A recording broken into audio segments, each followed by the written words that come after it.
Bueno, buenos días a todos. Disculpad un poquito el retraso. Hemos esperado los 6 minutillos de cortesía. Y bueno, vamos a dar inicio primero a agradecer a todos los asistentes a que asistan a esta jornada sobre nuevas tecnologías para la valorización del biogás generado en las SEDARs. Esta jornada está enmarcada dentro del grupo operativo Valorización de sus productos descontaminantes con valor fertilizante, como se denomina ese valor. Proyecto que está financiado por el Fondo FEADER y por la Junta de Andalucía. En el contexto actual de las políticas europeas en agricultura, con estrategias enfocadas a la mejora de la sostenibilidad y marcadas dentro del Pacto Verde Europeo, establece objetivos concretos, entre ellos la reducción de un 50% del uso y el riesgo de plaguicidas, un 20% del uso de fertilizantes para 2030, ya que estima que el exceso de nutrientes en el medio representa una importante fuente de contaminación del aire, del suelo y del agua. La economía circular ofrece posibilidades para contribuir a los objetivos de cumplimiento, la gestión del agua, de la energía y de la materia orgánica, de manera que se pueden cerrar y permite utilizar nuevos recursos o se puedan reutilizar los recursos todas las veces que sea posible para hacerlos más eficientes. Debe tenderse a maximizar la eficiencia de toda la cadena alimentaria y a recuperar los nutrientes y micronutrientes de todos los efluentes residuales, así como energía, como energía de estos.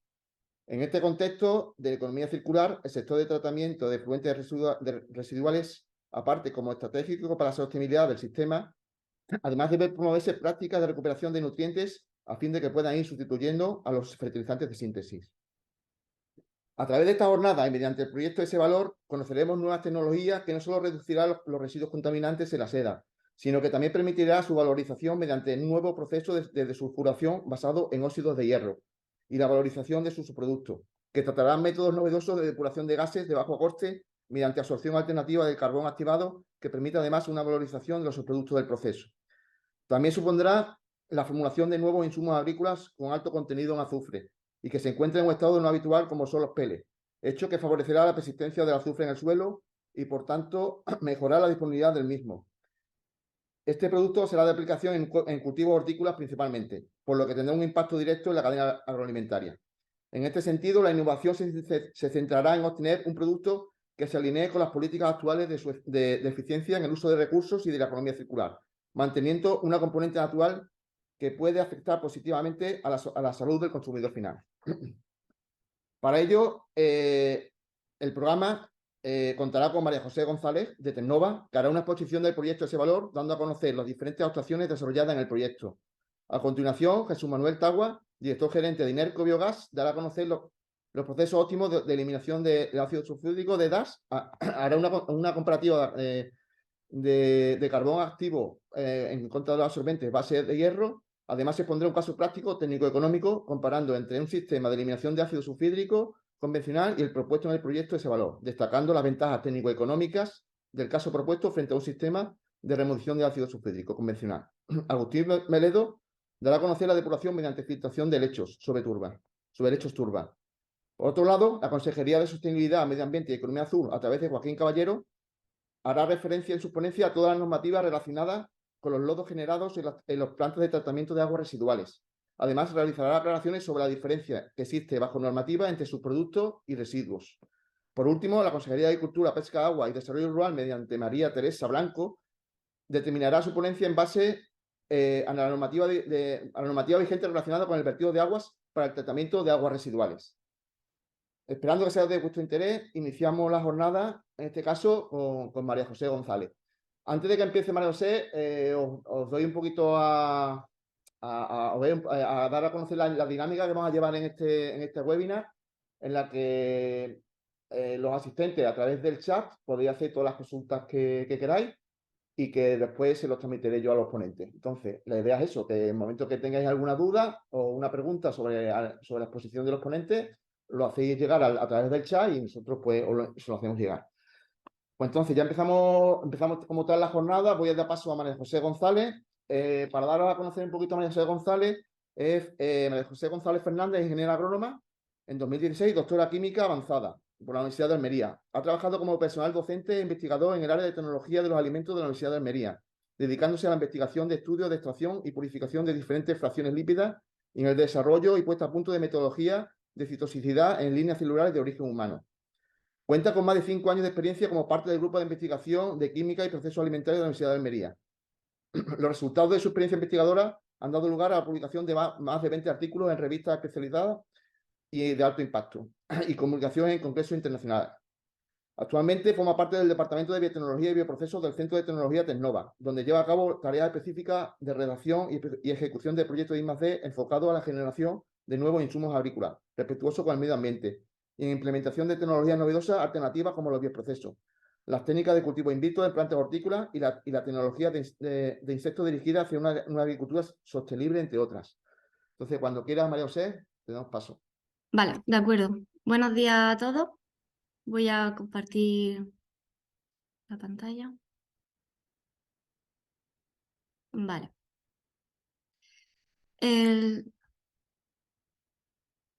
Ok. Bueno, buenos días a todos. Lo primero de todo, muchas gracias por asistir a esta jornada.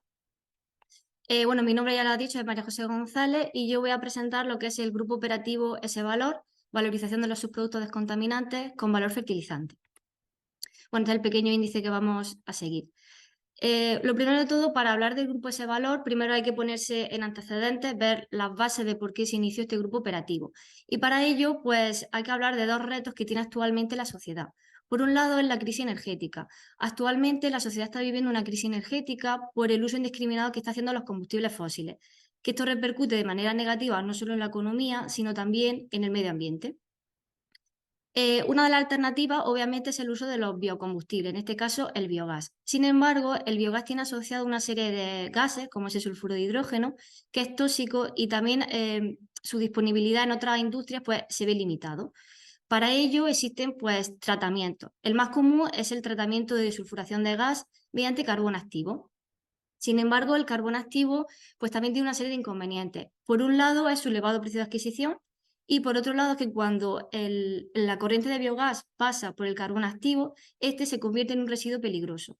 Y lo que nos da lugar a dos opciones. Por un lado, ese residuo, eliminarlo mediante una empresa autorizada de gestión de residuos o tratarlo para poder darle otro uso. Y en ambos casos, pues implica costes adicionales. Es por ello que están surgiendo últimamente diferentes alternativas, que son otros tratamientos de absorción utilizando lechos de óxido de hierro o de otros materiales absorbentes. La característica ideal de estos materiales absorbentes es que permite eliminar el sulfuro de hidrógeno y recuperar el contenido de azufre. ¿Y por qué no es de interés este material absorbente? Principalmente es por el contenido en azufre, que aquí hablaríamos del segundo reto que se plantea la sociedad. Es decir, el azufre, como ya sabemos, en el sector agrícola, uno de los nutrientes esenciales para la planta, ya que permite, junto con otros, pues un correcto desarrollo y crecimiento para la planta.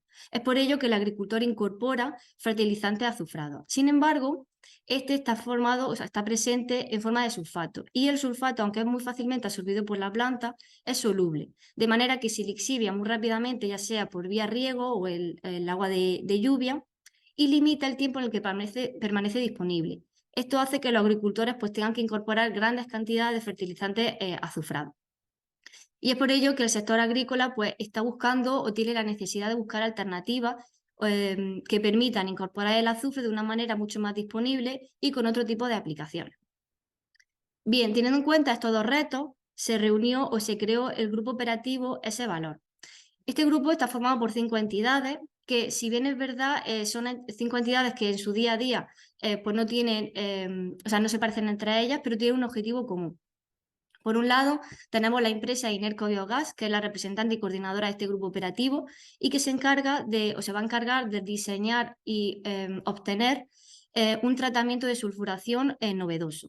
Por otro lado, tanto la empresa de insumos agrícolas Viagro como el Centro Tecnológico Tecnova nos encargaremos de ese residuo que va a generar el nuevo tratamiento de sulfuración, crearlo o diseñar un nuevo insumo agrícola. Este insumo agrícola tendrá una aplicación en campo de manera positiva.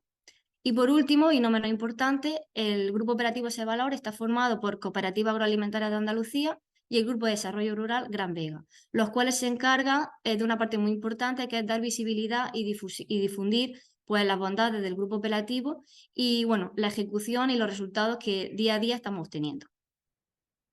Bien, este grupo operativo, como hemos dicho, se une y tiene dos objetivos claramente bien diferenciados. Por un lado, es diseñar y validar una nueva tecnología de desulfuración que permita generar un subproducto, un residuo no peligroso, enriquecido en azufre. y por otro lado, desarrollar un nuevo producto agronómico en forma de pellets que tenga una aplicación a diferentes tipos de cultivos y en diferentes condiciones.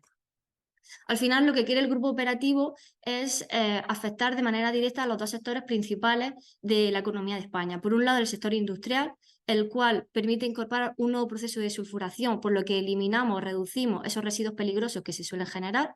Y por otro lado, incorporar en el sector agrícola pues, un nuevo producto agrícola, un nuevo producto agronómico con una aplicación beneficiosa. Actualmente llevamos ya un año de ejecución del proyecto Ese Valor y una de las primeras actividades o los primeros comienzos que se llevó a cabo fue diseñar ese nuevo material absorbente que sea alternativo al carbón activo. Este sistema de absorción o este material absorbente está formado por óxidos de hierro extrusado en forma de pellets, como se puede ver en la imagen, y la base es arcilla porosa natural. Al final, este sistema de absorción está diseñado para eliminar el sulfuro de hidrógeno e incorporar o retener azufre elemental. Esto se puede ver perfectamente en este cuadro comparativo en el cual tenemos el producto virgen, en el cual todavía no ha trabajado, no ha llevado a cabo el trabajo de sulfuración, formado principalmente por la arcilla y óxido de hierro y no tiene ningún contenido en azufre. Sin embargo, cuando pasa esa corriente de sulfuro de hidrógeno, retiene hasta un 18% en masa del contenido de azufre elemental. Esto nos hace ver que es un producto positivo que se puede aplicar posteriormente a las siguientes actividades. A su vez, se quisieron hacer otro tipo de analíticas, pero más dirigidas o enfocadas a ver cómo este producto puede tener aplicaciones en el campo. Para ello, pues, se realizó la capacidad de retención de agua, que es más de un 80%, análisis de conductividad, densidad o pH. Es interesante el contenido en nitrato y amonio, que es verdad que es relativamente medio, pero nos puede aportar una idea de cómo puede afectar este tipo de subproductos al campo. Y por último, pues se llevaron a cabo contenido de macro y micronutrientes, siendo el nutriente principal el hierro y seguido del calcio. Posteriormente, lo que se hizo, lo que ha llevado a cabo la empresa Inerco Biogas es diseñar el prototipo y construirlo en sus instalaciones. Este prototipo está basado principalmente en una torre de filtración, en el cual el material absorbente, que podemos llamar nuestro material ese valor, va a actuar como cualquier método de lecho fijo. Esto consiste que la corriente de sulfuro de gas va a pasar de manera continua o intermitente por la torre de filtración a la cual está rellena de ese material absorbente. Dependiendo de las características del material, pues retendrá un componente u otro. En este caso, pues va a retener el azufre elemental.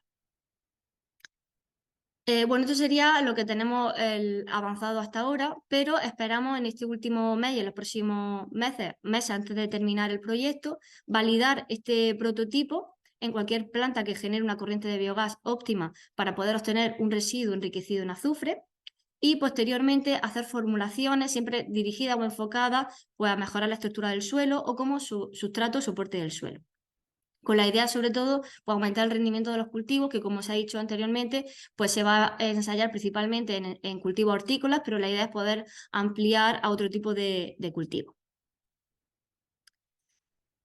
Y bueno, para finalizar, el decir que el grupo operativo actualmente va a generar dos productos o dos prototipos. Por un lado, un proceso de sulfuración novedoso y por otro lado, un insumo agrícola enriquecido en azufre. Al final, estos dos nuevos productos están alineados con las políticas actuales europeas de sostenibilidad y economía circular, ya que va a impulsar el uso de energías renovables, como es el biogás, y por otro lado, ofrece nuevas alternativas no solo de fertilización, sino de productos o insumos agrícolas que sean respetuosos con el medio ambiente. Y bueno, de manera indirecta, pues ofrecer al consumidor un producto sostenible y saludable. Bueno, este sería lo que es la presentación del grupo operativo Ese Valor, que como ya ha comentado César, se enmarca dentro de la convocatoria 2020 del Grupo Operativo Regionales de la Asociación Europea de Innovación. Las preguntas estarán al final, pero cualquier duda o información siempre está en las redes sociales y la página web de Ese Valor para cualquier información que queráis. Y dejo ya de compartir. Vale, Vale, nada, pues gracias María José. nada. Ahora vamos, perdón. Gracias, María José. Bueno, ahora vamos a dar paso en este caso, a Jesús Manuel Tagua, que hablará de aspectos técnicos del prototipo diseñado para la desulfuración del biogás versus métodos tradicionales. ¿Vale? Jesús Manuel Tagua es ingeniero químico industrial, especialidad de proceso, Escuela Superior de Ingenieros Industriales de la Universidad de Sevilla, posgrado de Ingeniería de Tratamiento de Aguas Residuales e Industriales en la Universidad de Valencia y Project Manager profesional. En su carrera profesional ahora mismo es gerente, bueno, fue gerente y director técnico de Material Energy Recovery y en la actualidad, precisamente, director técnico de instaladora, constructora de ingeniería y desarrollo renovable. Y dentro de la línea de especialización tecnológica se encuentra diseño y construcción de plantas de tratamiento de residuos fluentes y biogás, tratamiento de asesoría y consultoría de tecnología en plantas de tratamiento de residuos fluentes y biogás y desarrollo de I+D para optimización de plantas de tratamiento de residuos fluentes y biogás. Pues cuando quiera, Jesús. ¿Qué tal? Buenos días a todos. Paso a compartir la presentación.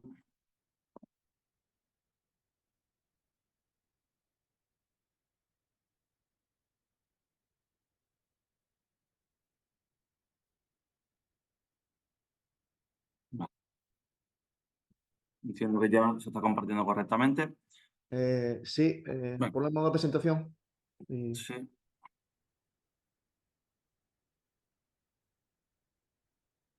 No. Vale. Ahora, ¿correcto? Ahora mismo, ven, sí. Perfecto. Bueno, buenos días a todos. En primer lugar, bueno, mi agradecimiento a los socios del proyecto Sevalor, también a la posibilidad de las convocatorias de Grupo Operativo en la Junta de Andalucía, gracias a la Consejería de Agricultura, Pesca, Agua y Desarrollo y a la Unión Europea. Y bien, mi presentación versará sobre nuevas tecnologías para la valorización del biogás generado en EDA y vamos a revisar aspectos técnicos del prototipo que se ha diseñado para la convocatoria Sevalor, donde vamos a ver la desulfuración del biogás versus métodos tradicionales. Como bien me presentaba el compañero, soy Jesús Manuel Tagua, director gerente de Inerco Biogás y bueno, Inerco es una empresa multinacional sevillana, actualmente con más de 600 profesionales. Simplemente indicar, el área de biogás pertenece a la división de tecnologías de energética y descarbonización, donde convivimos con otras especializaciones muy interesantes también en un medio y largo plazo para las EDAR, como es la eficiencia energética, el hidrógeno verde renovable, almacenamiento térmico y eléctrico, captura de CO2 y otras como biomasa y biocombustibles. El grupo de biogás, del área de biogás, somos un conjunto de expertos procesistas industriales y ambientales, donde estamos especializados en la recuperación no solo de energía de este biogás, sino también de la materia, como vamos a poder ver en este proyecto. Nuestro acercamiento con las EDAR, bueno, es tanto actividad de consultoría, instalación de motores de cogeneración, donde implementaremos filtros de carbono activados, suministro de este tipo de reactivos, tanto en formato sólido para aditivar en reactores, para desulfuración en reactores, como material pellet para torres. Y finalmente, instalaciones modalidad EPC, donde tenemos la oportunidad de materializar todas estas instalaciones. Bueno, rápidamente paso al motivo de la presentación, que es explicaros todo lo que todo lo que hemos aprendido gracias al proyecto Sevalor, y para ello hago una breve introducción sobre los tipos de biogás y la composición según la procedencia. En esta tabla lo que os muestro es la composición de biogases tipo para diferentes sectores, como pueda ser residuos ganaderos, residuos agrícolas, lodos de depuradora, motivo del proyecto, residuos sólidos urbanos y gases de vertedero. Me refiero a gas de vaso de vertedero. Aquí podréis ver la composición media que pueden tener los biogases en función del sustrato que se utiliza, y me centro en la vertical o en la columna de lodos de depuradora y en la horizontal con los contenidos de sulfídrico. Y como podemos ver, un gas de depuradora tendremos en torno a un 50 o un 80% de gas metano, normalmente en torno a un 60% de media. CO2, entre el 20 y el 50%, será un gas saturado en agua con algo de contenido de hidrógeno, trazas de amoníaco y otros gases como monóxido de carbono, nitrógeno y oxígeno y otros compuestos orgánicos volátiles. En lo que respecta al sulfídrico, el rango típico donde suele ubicarse en las depuradoras entre 0 y 10.000 ppm. Si os fijáis dentro de la tipología de sustratos que tenemos posibilidad de digerir, se encuentra un rango medio alto, digamos, siendo los más altos residuos sólidos urbanos y otros bajos como residuos agrícolas. Pero quedémonos con la concentración media de 0 a 10.000.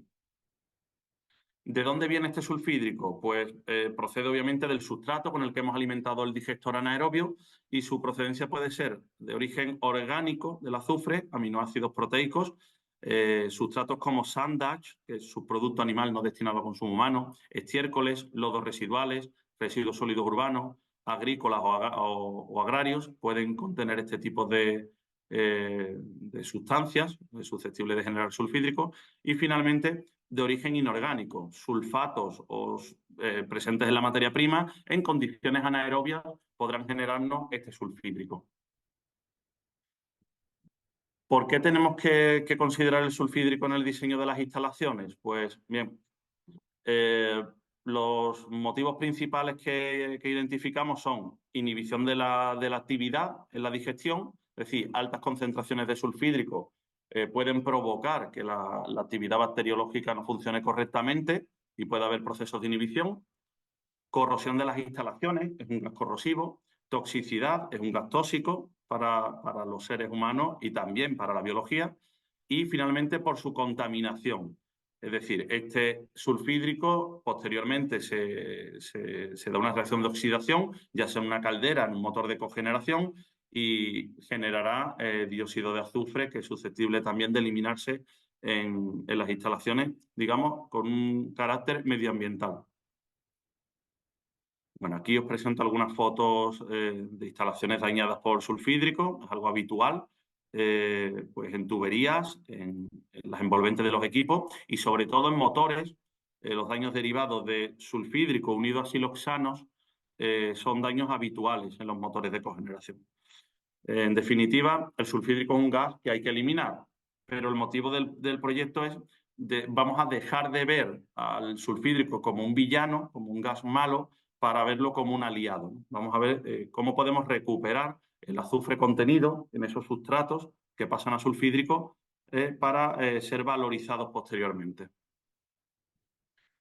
Bien, respecto a... Ya sabemos hasta qué concentración podemos tener en la generación de biogás. Hemos dicho entre 0 a 10.000.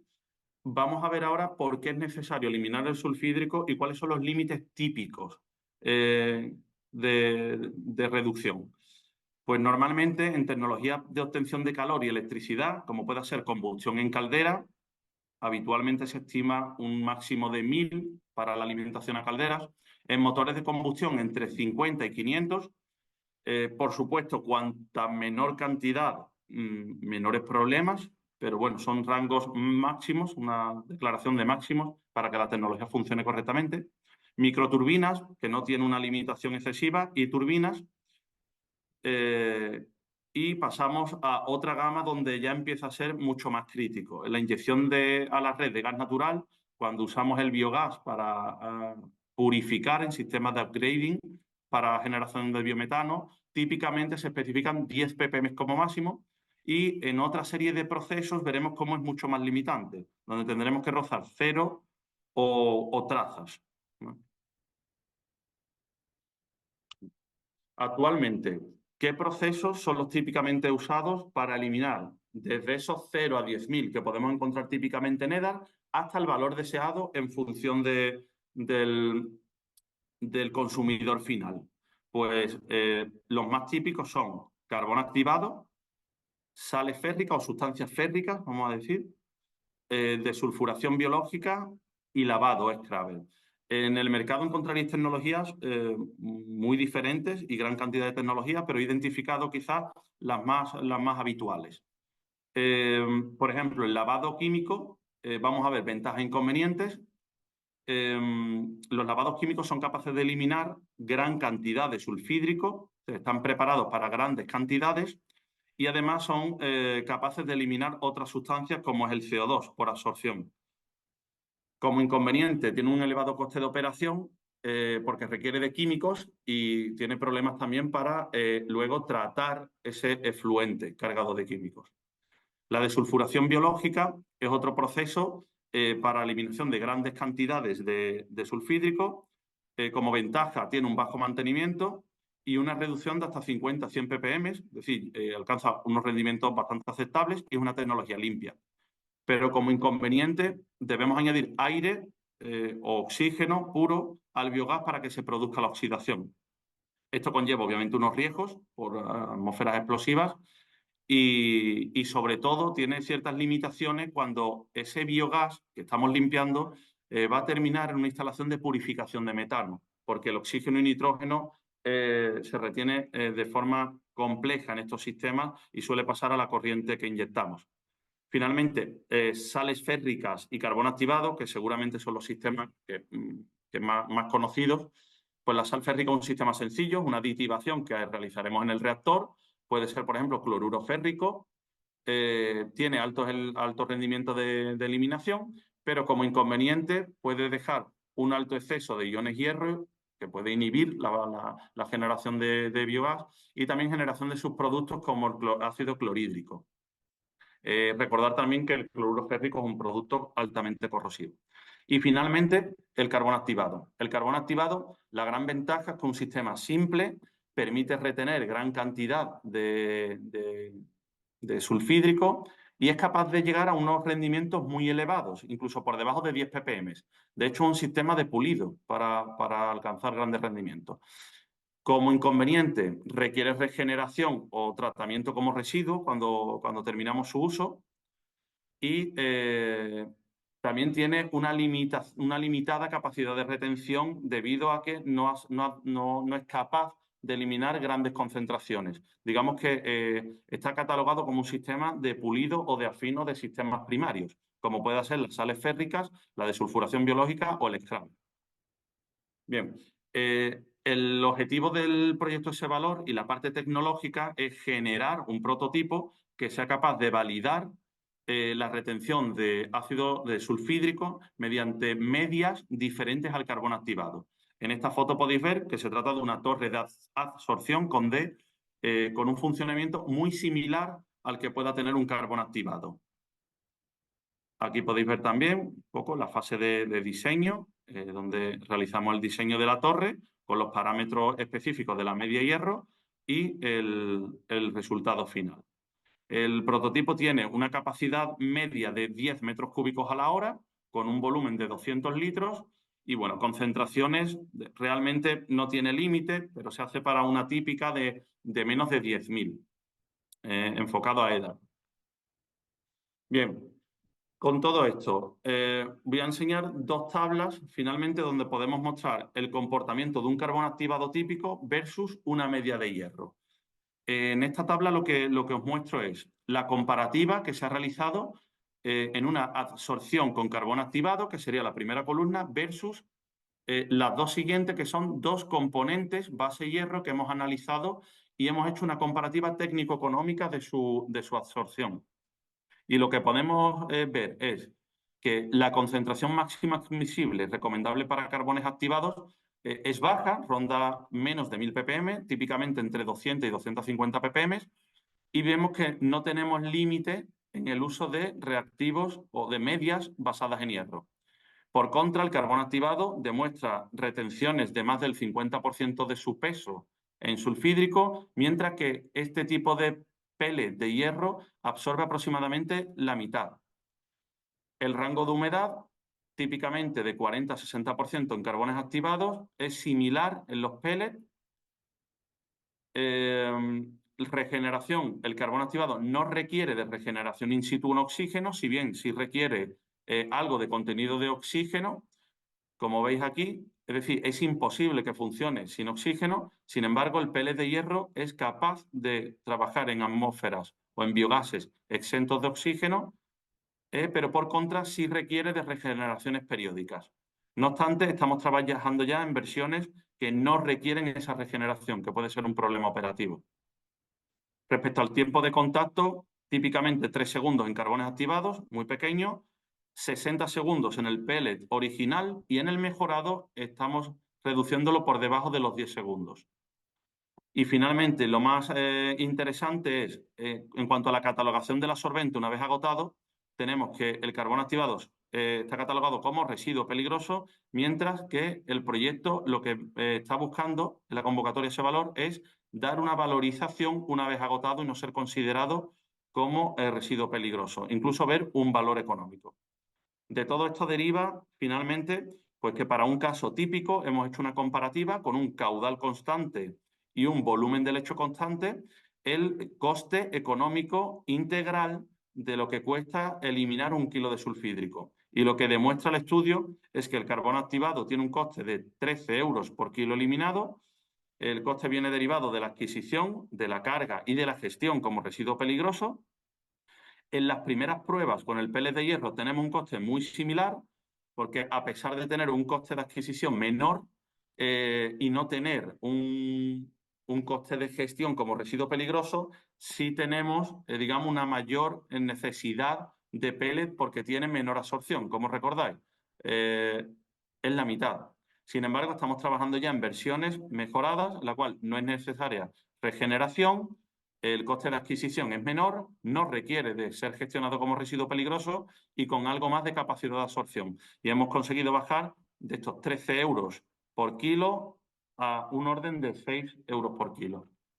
Por lo tanto, el estudio demuestra que los pellets base hierro demuestran una igualdad ante el uso de carbones activados y en un, digamos, corto o medio plazo estamos viendo ya sistemas que son capaces de reducir este coste por kilo de sulfídrico eliminado.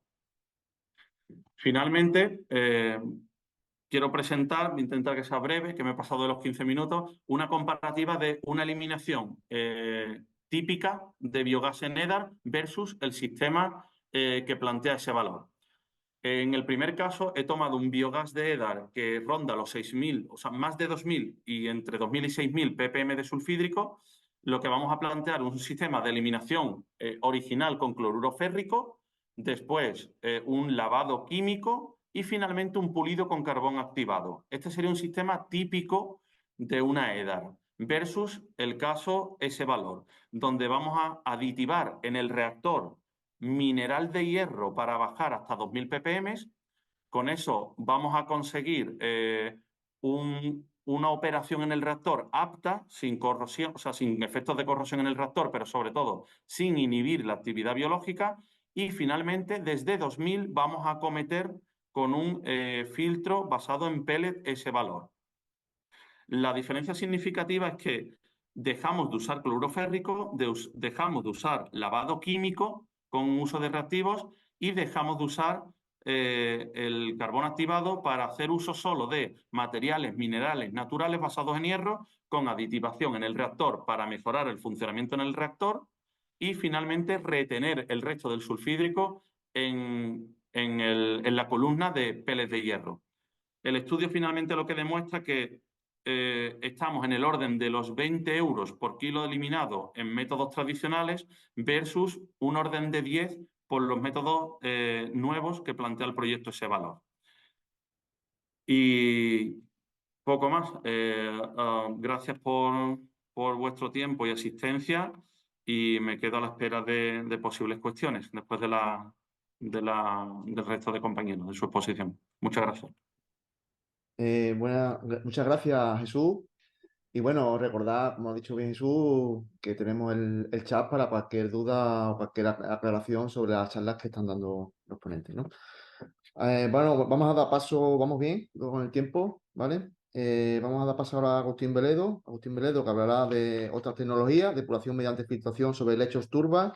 Agustín Veledo es químico agrícola y colabora con Viagro desde el año 2000. Tiene 23 años de experiencia en tratamiento de agua. En este caso, Agustín, cuando quiera. Buenos días y bienvenidos a todos. Vamos a compartir la presentación. Un segundo.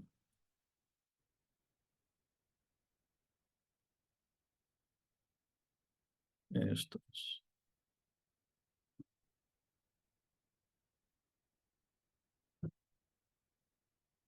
A ver. Se ve, pero si lo puedes poner en modo presentación, que se vea entero la pantalla completa. Ya lo tenemos. Ahora sí, perfecto, gracias. Muy bien. Bueno, vamos a tratar distintas cuestiones con un enfoque químico de cuál es el comportamiento de ese valor, qué ocurre dentro del pellet y qué aplicaciones puede tener.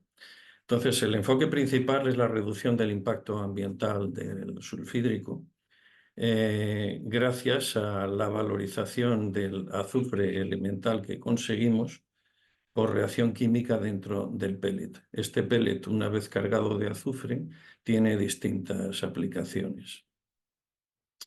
Bueno, en primer lugar, respecto al impacto ambiental, evidentemente es sobre la calidad del aire el primer impacto. Esto afecta a la población civil y al medio ambiente. En cuanto a la calidad del aire, bueno, cualquiera que haya percibido cerca una EDAR, una estación de depuración de agua residual urbana, pues está habituado en ocasiones a percibir los olores del sulfídrico, que es una de las sustancias químicas que tienen un olor más repulsivo, el típico olor a huevos podridos.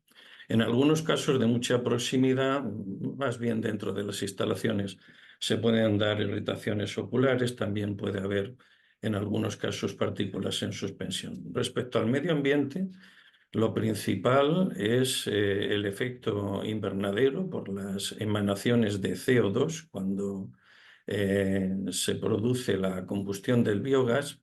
Y en el caso de no eliminar el ácido sulfídrico, ahora veremos después en distintas reacciones químicas, esto conduce a la producción de óxidos de azufre que, con la humedad del agua, generan lluvia ácida. Es la deforestación tan temida en Europa durante muchos años, debido principalmente a las centrales térmicas de carbón. El origen, en ese caso, era la pirita sulfuro de hierro, que al quemar el carbón terminaba dando también óxidos de hierro, que con la humedad del aire generan ácido sulfúrico, lluvia ácida. Lo iremos viendo más pormenorizadamente. Bueno, lo habitual para el control de las emisiones, cuando simplemente se quiere evitar los malos olores y el impacto ambiental, es quemar el biogás con antorchas. En estos casos no hay aprovechamiento energético, hay instalaciones mucho más sencillas que una EDAR, como un vertedero o como otros sitios donde hay unos procesos anaerobios en recipientes cerrados y se quema el biogás para evitar la emisión de sulfídrico y sobre todo el efecto sobre la población cercana de malos olores. Lo habitual para la eliminación del sulfídrico, como ha dicho el compañero precedente, es la absorción sobre carbón activo. Entonces, en este caso, lo que ocurre es una absorción dentro de los microcanales que tiene el carbón, que tienen un tamaño parecido al radio molecular que tiene el ácido sulfídrico. Y en otros casos lo que se hace es lo que propone el proyecto piloto S-Valor, unos tratamientos de desulfuración. En este caso estamos viendo una imagen de la planta piloto de S-Valor, que está rellenada de un granulado que absorbe el azufre. Continuamos. Bueno, lo habitual en la producción de sulfídrico, cuál es el proceso de la EDAR, ahí lo estamos viendo. En el proceso de una EDAR se produce una digestión anaerobia de los fangos y en esa digestión anaerobia hay emanaciones de biogás que mayoritariamente son metano y ácido sulfídrico. Este biogás se conduce a generadores de electricidad, donde se produce la quema, que habitualmente se emplea para reducir la humedad de los fangos y poder hacer un vertido de fangos con un tonelaje menor. También se genera energía eléctrica para el propio consumo de la estación de depuración de agua residual urbana. Bueno, como hemos mencionado anteriormente, los componentes mayoritarios del biogás son el metano y el ácido sulfídrico. Cuando el biogás se quema por oxidación, el metano se transforma en CO2, que aumenta el efecto invernadero, el calentamiento global, y el sulfídrico se transforma en óxidos de azufre, tanto SO2 como SO3, que con la humedad del aire, es decir, su vapor de agua, terminan generando lluvia ácida. Al quemar el biogás, el sulfuro de hidrógeno forma estos óxidos de azufre y al reaccionar los óxidos de azufre con la humedad del aire, terminan dando ácido sulfúrico que en la cámara de combustión en los motores o en las calderas termina corroyendo, dando ataques a los metales y afectando a todos los componentes metálicos. Para evitar la corrosión en distintas instalaciones de biogás, este se somete a procesos de desulfuración. Estas instalaciones pues, son las ERAR, que lo suelen tener. Hay depuradores que también tratan residuos vegetales o animales, que también pueden tener un proceso de retención de sulfídrico.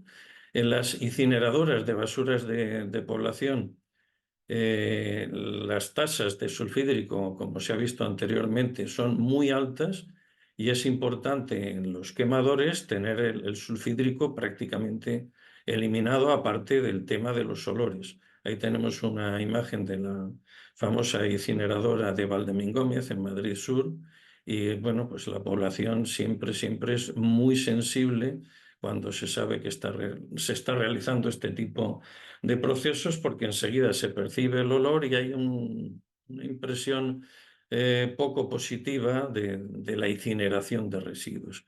Por último, un tema un poco más novedoso son los vertederos. Hay muchas veces en los cuales en grandes superficies se entierra la basura de población y se cubre. Entonces, si no se ponen unos respiraderos, unas chimeneas para dejar salir el biogás, pues las cubiertas que se ponen encima de estos solados, pues terminan levantándose. Entonces, si se consigue eliminar de ahí el sulfídrico, las poblaciones que vivan cerca de esos terrenos que tienen basuras enterradas, pues no tienen ese impacto negativo y desagradable. Bueno, aquí vamos a un poco profundizar en la composición del pellet. Ese valor, como estamos viendo, contiene arcillas, agua, sulfato de calcio, una parte importante también de cemento Portland, que son esos componentes que desmenuzamos ahí. Silicatos, aluminatos, cal y yeso hemidrato, que es el mismo que se emplea para la construcción, óxidos de hierro e hidróxido de hierro, que es el alma activa del producto. A ver si consigo, perdón, un instante. Bueno, el sulfídrico, gracias a la acción del pellet, se transforma en azufre elemental. Así se evita la corrosión y se disminuye el deterioro de los componentes metálicos. Un aspecto muy importante es que el pellet se puede regenerar sin liberar sulfídrico hasta 10 veces, simplemente pasando una corriente de aire a través del lecho saturado. Ahora después lo vemos con más detalle. Bueno, la reacción en sí de desulfuración es una reacción de óxido-reducción donde el sulfídrico se transforma en azufre elemental gracias a la reducción del hierro, del hidróxido de hierro 3, que pasa a hierro 2. La reacción global es que el sulfídrico con hierro férrico del pellet se transforma en azufre elemental y en hierro 2. En la reacción de regeneración, ese hierro 2 que teníamos antes, gracias al oxígeno del aire, termina nuevamente regenerando el hierro 3, que es el componente activo. Aquí tenemos la reacción global. El hierro ya que ha reaccionado y se ha cumplido con su misión, al entrar en contacto con el oxígeno del aire, termina nuevamente dando hierro férrico activo para volver a iniciar otro proceso de desulfuración. Bueno, ¿qué usos puede tener el pellet ese valor? Vamos a iniciar unos ensayos con la colaboración de Tecnova como sustrato de cultivo, es decir, como soporte para el desarrollo radicular y la nutrición. Se va a ensayar frente a un sustrato muy extendido, en principio fibra de coco. Digo en principio porque también se puede ensayar si vamos viendo un buen progreso de la evaluación frente a lana de roca, perlita u otros sustratos. Otra posible utilización, como enmienda física de suelos. Es habitual en suelos muy pesados la mezcla con gravas, con arenas, para mejorar la percolación en el perfil del suelo y la penetración de las raíces y así mejorar también el lavado de sales cuando el agua puede penetrar en profundidad de forma ágil. Entonces, el pellet mezclado con un suelo arcilloso también permite aligerar la estructura y que el suelo filtre y percole mejor. Un aspecto que pretendemos desarrollar a medio plazo es una mejora química del complejo de cambio del suelo, digamos, del soporte del plato donde comen las plantas, que son las arcillas combinadas con la materia orgánica. El azufre de ese valor forma yeso dentro del suelo y este yeso es capaz de eliminar el sodio de las arcillas y conseguir cambiarlo por calcio, y el sodio se puede eliminar por percolación en profundidad. Otro aspecto, también con un plazo de acción más lento, se requieren meses, lo mismo que en el caso de la reducción de sodio, es la reducción del pH del suelo. Suelos muy alcalinos, gracias al azufre contenido en ese valor y su progresiva oxidación microbiológica, forman ácido sulfúrico y este ácido sulfúrico reduce el pH del suelo. Y en la depuración de aguas residuales, pues ya hemos visto su utilización en la SEDAR y ahora vamos a hablar en los casos de tecnologías blandas, de procesos de lagunaje, donde el proceso habitual es primero el paso por una laguna anaerobia profunda, para a continuación pasar por lagunas facultativas y de maduración. Esta laguna anaerobia en ocasiones se sustituye por un lecho de turba. Ahora veremos más en detalle. Aquí en la laguna anaerobia, cuando las aguas brutas contienen sulfatos, aquí se produce gran cantidad de sulfídrico debido al proceso de reducción química que ocurre en la zona anóxica del fondo de la laguna. Y se emana también gran cantidad de metano junto con el sulfídrico. Entonces, cuando este elemento es sustituido por un lecho de turba, se consigue un proceso también de filtración y de depuración de sólidos, eliminación de sólidos en suspensión.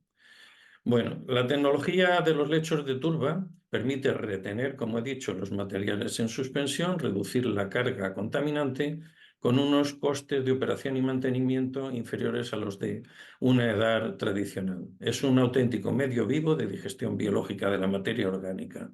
Entonces, el agua entra por arriba, tenemos un perfil de turba y a continuación la arena sería sustituida por el pellet S-Valor. Los lechos habitualmente cuando secan se rastrillan por encima y en el caso de tener debajo el pellet S-Valor se puede hacer una mezcla, una homogenización cuando ya ha terminado su vida activa, mezclando la turba con el pellet S-Valor. Y así tenemos una mezcla de arcillas y materia orgánica, arcilla húmica, que tiene unas condiciones idóneas para la penetración de las raíces. El complejo, el plato donde come la planta es siempre una mezcla de esa fase inorgánica, que serían las arcillas, en este caso el pellet, ese valor, y la fase orgánica, que en este caso del lecho dual, lo formaría la turba, formaría ese complejo arcillo-húmico, análogo al natural que existe en los suelos. Como he dicho, la fase inorgánica son arcillas, óxidos e hidróxidos, y la fase orgánica son los ácidos húmicos y fúlvicos de la turba en este caso. Bueno, esto es una comparación vis a vis entre el complejo arcillo húmico natural de los suelos y ese valor. Como vemos, los mismos componentes, que son las arcillas, que son silicatos, y la materia orgánica que tenemos normalmente en los suelos y que en este caso vendría de la percolación de la turba, con lo cual tenemos un entorno idóneo para el desarrollo radicular. Bueno, la reacción como acidificante de suelos, aquí la tenemos. El azufre termina formando primero SO3, anhídrido sulfídrico, y ácido sulfúrico, y bajando el pH del suelo, desprendiendo protones. Y el otro efecto es como desodificante, en la cual en varias reacciones un poco más largas, en principio formamos el mismo sulfúrico, y este sulfúrico, cuando el suelo tiene caliza activa, carbonato cálcico, es capaz de generar un yeso que, cuando se enfrenta a un sodio fijado a una arcilla, es capaz de eliminar el sodio y dejar el calcio fijado en esa arcilla o en esa materia orgánica. Aquí representa una carga coloidal negativa, que puede ser arcilla o materia orgánica. Bueno, quiero agradecer a todas las empresas que han colaborado con nosotros, y principalmente a la Asociación de Abastecimientos y Saneamientos de Andalucía, y todas las empresas con las que hemos ido contactando para intentar dar difusión al proyecto, y por supuesto a todos los integrantes del grupo operativo S-Valor. Quedo a su disposición para las preguntas que quieran realizar. Esto es todo. Gracias.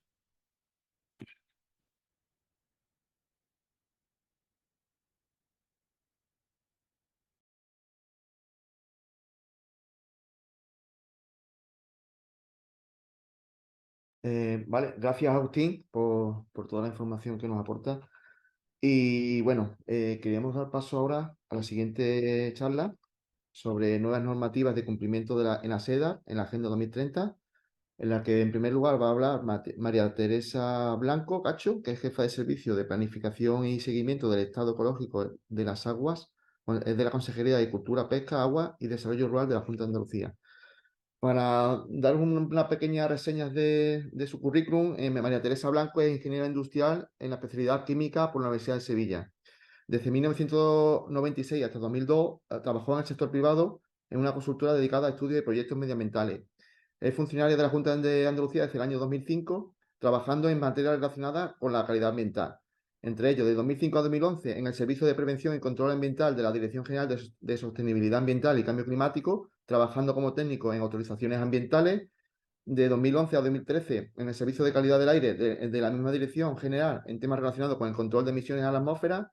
Y desde el año 2013, en la Dirección General de Recursos Hídricos, primero como jefa de departamento de vertidos, y desde el año 2019 como jefa de Servicio de Planificación y Seguimiento del Estado Ecológico de las Aguas, dedicado al control y seguimiento de la calidad de las aguas, así como en materia de vertidos. Cuando quiera, entonces, María Teresa. De acuerdo, muchas gracias por la presentación. Buenos días a todos, y agradecer también a los organizadores por haber contado con la consejería, en este caso en la parte relacionada con el agua. Y bueno, voy a exponer un poco lo que nos han solicitado, que es la normativa en materia de vertidos. Voy a compartir la presentación, he intentado que no sea lo más, o sea, muy... Espera, no, por aquí no sé, perdonad. Que no sea muy ardua, porque el tema de normativa siempre es un rollo. Y bueno, lo voy a intentar contar lo más brevemente posible, dando unas notas de la normativa actual y lo que viene de nuevo en la nueva normativa, la nueva directiva de aguas residuales urbanas que está preparando la Unión Europea. Y bueno, lo voy a intentar hacer lo más breve posible, y que no os aburra demasiado.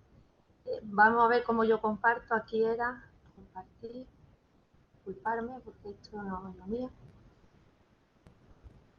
Y ahora creo que era así. Y aquí. ¿Lo veis? Perfecto, gracias, María Teresa. Perfecto. Bueno, pues sin más dilación empiezo y así nos vamos adelantando para lo siguiente, que creo que os puede interesar más, ¿no? Lo que va a compartir mi compañero en materia de lodo. Voy a hacer lo que nos han solicitado, que es hablar de la normativa que existe en materia de vertidos de aguas residuales urbanas.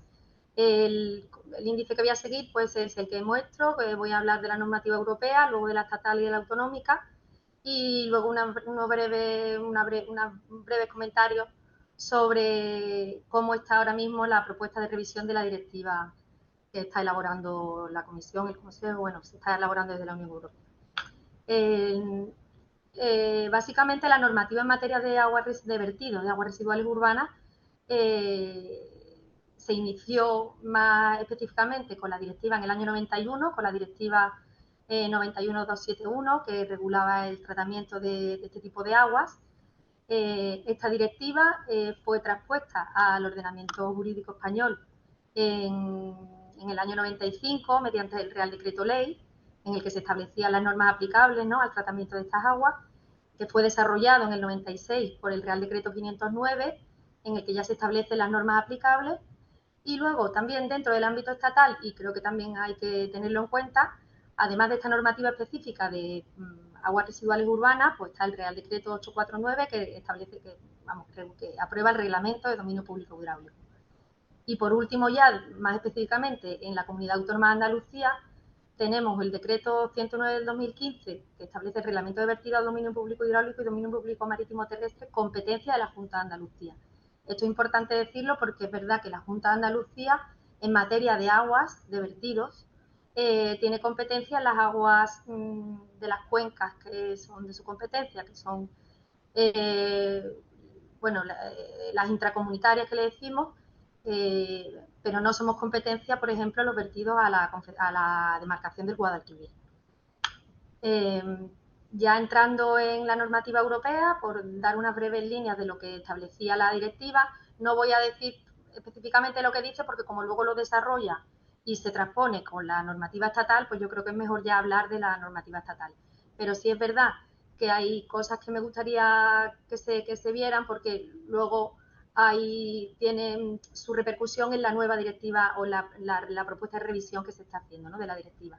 Pues precisamente el objeto, que en un principio era simplemente proteger el medio ambiente de los vertidos de las aguas residuales urbanas, establecer una reglamentación precisa para la recogida, tratamiento y vertido, estableció como los requisitos más llamativos, ¿no?, o más fáciles de reseñar, la necesidad de depurar las aguas residuales urbanas de los municipios con una población mayor a 2.000 habitantes equivalentes, determinaba las concentraciones máximas permitidas para este tipo de vertidos y, bueno, la necesidad de delimitar las zonas sensibles, que son aquellas zonas sensibles, las zonas más propensas a la eutrofización y en las que, por lo tanto, hay que tener cuidado o especial limitación en los vertidos de nutrientes para reducir precisamente esta eutrofización, que es un crecimiento excesivo de algas, por hablarlo rápido. Esta normativa, esta directiva fue traspuesta, como he dicho, por el Real Decreto Ley 1195, que imponía, no quedaba otra, pues la obligación de tratamiento de las aguas residuales antes de su vertido, y establecía unos rangos en función de la población equivalente, habitantes equivalentes se llaman, ¿no?, en función de la capacidad no de la capacidad, sino la de la generación de la carga que genera cada aglomeración urbana. Entonces, para aquellas aglomeraciones que estuvieran por debajo de 2.000 habitantes equivalentes cuando vierten a aguas continentales o estuarios, o menores de 10.000 habitantes equivalentes si vierten aguas marítimas, pues lo que se pedía, lo que en principio se establece es un tratamiento adecuado, sin definir claramente lo que es un tratamiento adecuado. Pero bueno, ahí lo deja y luego las comunidades, bueno, los organismos de cuenca o luego las administraciones hidráulicas hemos ido estableciendo lo que consideramos un tratamiento adecuado. Luego el tratamiento secundario, que es obligatorio para aquellas aglomeraciones superiores a 2.000 habitantes equivalentes o 10.000 habitantes equivalentes en función de dónde vierten. Y luego un tratamiento más riguroso que consiste, lo llama así, o sea, yo sé que en el argot ya no se llama así, yo he intentado poner lo que pone la normativa, esto ahora ya nosotros lo llamamos tratamiento terciario, pero bueno, al final lo que pretende es la eliminación de nitrógeno y fósforo, es decir, los nutrientes en aquellas aglomeraciones urbanas mayores de 10.000 habitantes equivalentes que vierten a zonas sensibles. Y luego establecía igualmente la prohibición del vertido de fangos. Este Real Decreto Ley establecía lo anterior, pero luego fue desarrollado por el Real Decreto 509, en el que ya se fijan requisitos que deben de cumplir las sedas, tanto del técnico, o sea, como de la instalación, como de los vertidos. Los requisitos de los vertidos, los requisitos de los métodos de referencia para el seguimiento y la evaluación, los criterios para la determinación de zonas sensibles y también establece obligaciones de seguimiento y suministro de información. ¿Cuáles son los requisitos de estos vertidos?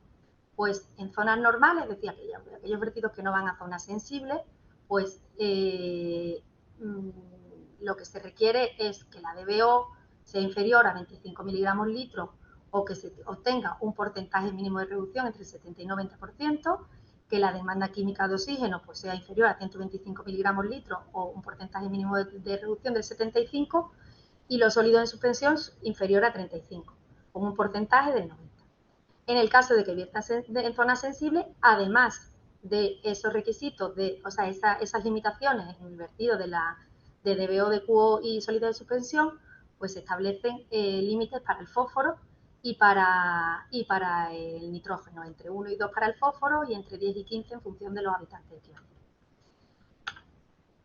¿Cuáles son los requisitos de seguimiento? Pues se tienen que tomar muestras durante un periodo de 24 horas, que son proporcionales al grado de vertido, muestras compuestas, en fin, viene muy claro cómo tiene que seguir, el número de muestras que hay que hacer a lo largo del año, que en función de la capacidad de la planta, pues puede ir desde, si son menores de 10.000, pues el primer año hay que tomar 12 muestras, en el caso de que cumplan, se puede a los años siguientes hacer solamente 4 muestras, pero si en cualquiera de esos años en los que se está haciendo 4 muestras, por lo que sea, no se cumpla, hay que volver a hacer 12 muestras hasta que se demuestre cumplimiento. Luego, para las que son entre 10.000 y 50, bueno, 49.999, de menores de 50.000, es obligatorio hacer 12 muestras al año, y las mayores de 50.000, pues ya tienen que hacer obligatoriamente 24 muestras al año. Y el cumplimiento se evalúa con todas esas muestras que se han tomado, pues se considera que se ajustan a los parámetros si no superan esos valores límites establecidos en los cuadros anteriores, o tanto desde el punto de vista de concentración o de porcentaje de reducción. Se permite un número máximo de muestras que pueden no cumplir, de ese grupo de muestras, pues en función, hay un cuadro, no lo he querido poner porque para no enfarrogarlo más, pero se permite un número mínimo de muestras, un máximo de muestras que pueden no cumplir, siempre y cuando, que es lo que viene en el apartado segundo, ninguna de ellas superen el 100% del valor paramétrico establecido. Tanto para la DBO como para la DQO. En el caso de los sólidos se puede superar, bueno, se puede, que no se puede superar, no se debería superar el 150%. Y en el caso del nitrógeno y fósforo, pues se hace una evaluación con medias anuales. Y ya olvidándonos de la parte más específica de la normativa de aguas residuales urbanas, pues he querido poner un poquito lo que establece el Reglamento de Dominio Público Hidráulico Estatal, que lo que viene a decir que se prohíbe el vertido de aguas residuales urbanas susceptibles de contaminar sin la correspondiente autorización de vertido. Entonces, en las autorizaciones, independientemente de que una planta de tratamiento tenga que cumplir la normativa anterior, es verdad que además debe tener una autorización de vertido, y esa autorización de vertido tiene que ser en consonancia, evidentemente, con lo que se establece en esa normativa. Entonces, es lo que viene a decir el Real Decreto, el reglamento, ¿no? Que los límites de emisión se establecerán teniendo en cuenta pues, la MTD, de acuerdo con las normas de calidad ambiental, los límites establecidos en el reglamento y en el resto de normativas. Para el caso de vertidos de aguas residuales urbanas, pues evidentemente a la hora de otorgar una autorización de vertido se remite a lo establecido en el Real Decreto en el 509. Y asimismo, en el Reglamento de Dominio Público Hidráulico se establece que en las autorizaciones de vertido se debe establecer la obligación, o sea, los titulares de las plantas de tratamiento de aguas residuales urbanas tienen la obligación de informar sobre el funcionamiento de las estaciones de depuración tal y como viene en el Real Decreto de 509. Es decir, esos análisis que hacen con esa periodicidad que se ha puesto antes y esa evaluación del cumplimiento lo tienen que comunicar a la autoridad que le está otorgando la autorización de vertido. Y luego, con respecto a la normativa autonómica, pues hay un decreto de vertido que, como he dicho, se aplicó, se desarrolló este decreto como desarrollo reglamentario de la Ley JICA, la Ley de Gestión Integrada de Calidad Ambiental del año 2007, andaluza, aplica los vertidos que se realicen, lo que he dicho, dominio público hidráulico y dominio público marítimo terrestre, que sean competencia de la Comunidad Autónoma de Andalucía, es decir, aquellos vertidos que van a aguas competencia de la Confederación Hidrográfica del Guadalquivir o del Guadiana o del Segura que estén en Andalucía, no le aplica esta normativa. Establece unas condiciones especiales para el seguimiento del cumplimiento de los requisitos de los vertidos de las depuradoras urbanas, como son la obligación de seguimiento y control periódico y la obligación de comunicación de los resultados de seguimiento y control, al igual que el reglamento de dominio público hidráulico. Que establece que los valores límite de emisión establecidos en el Real Decreto establece que las autorizaciones de vertido recogerán los valores límite del Real Decreto y se establece un plan de vigilancia y control de otros parámetros susceptibles de estar presentes y que podrían limitarse. Es decir, en las autorizaciones de vertido que se otorgan por la Junta de Andalucía, además disculpad,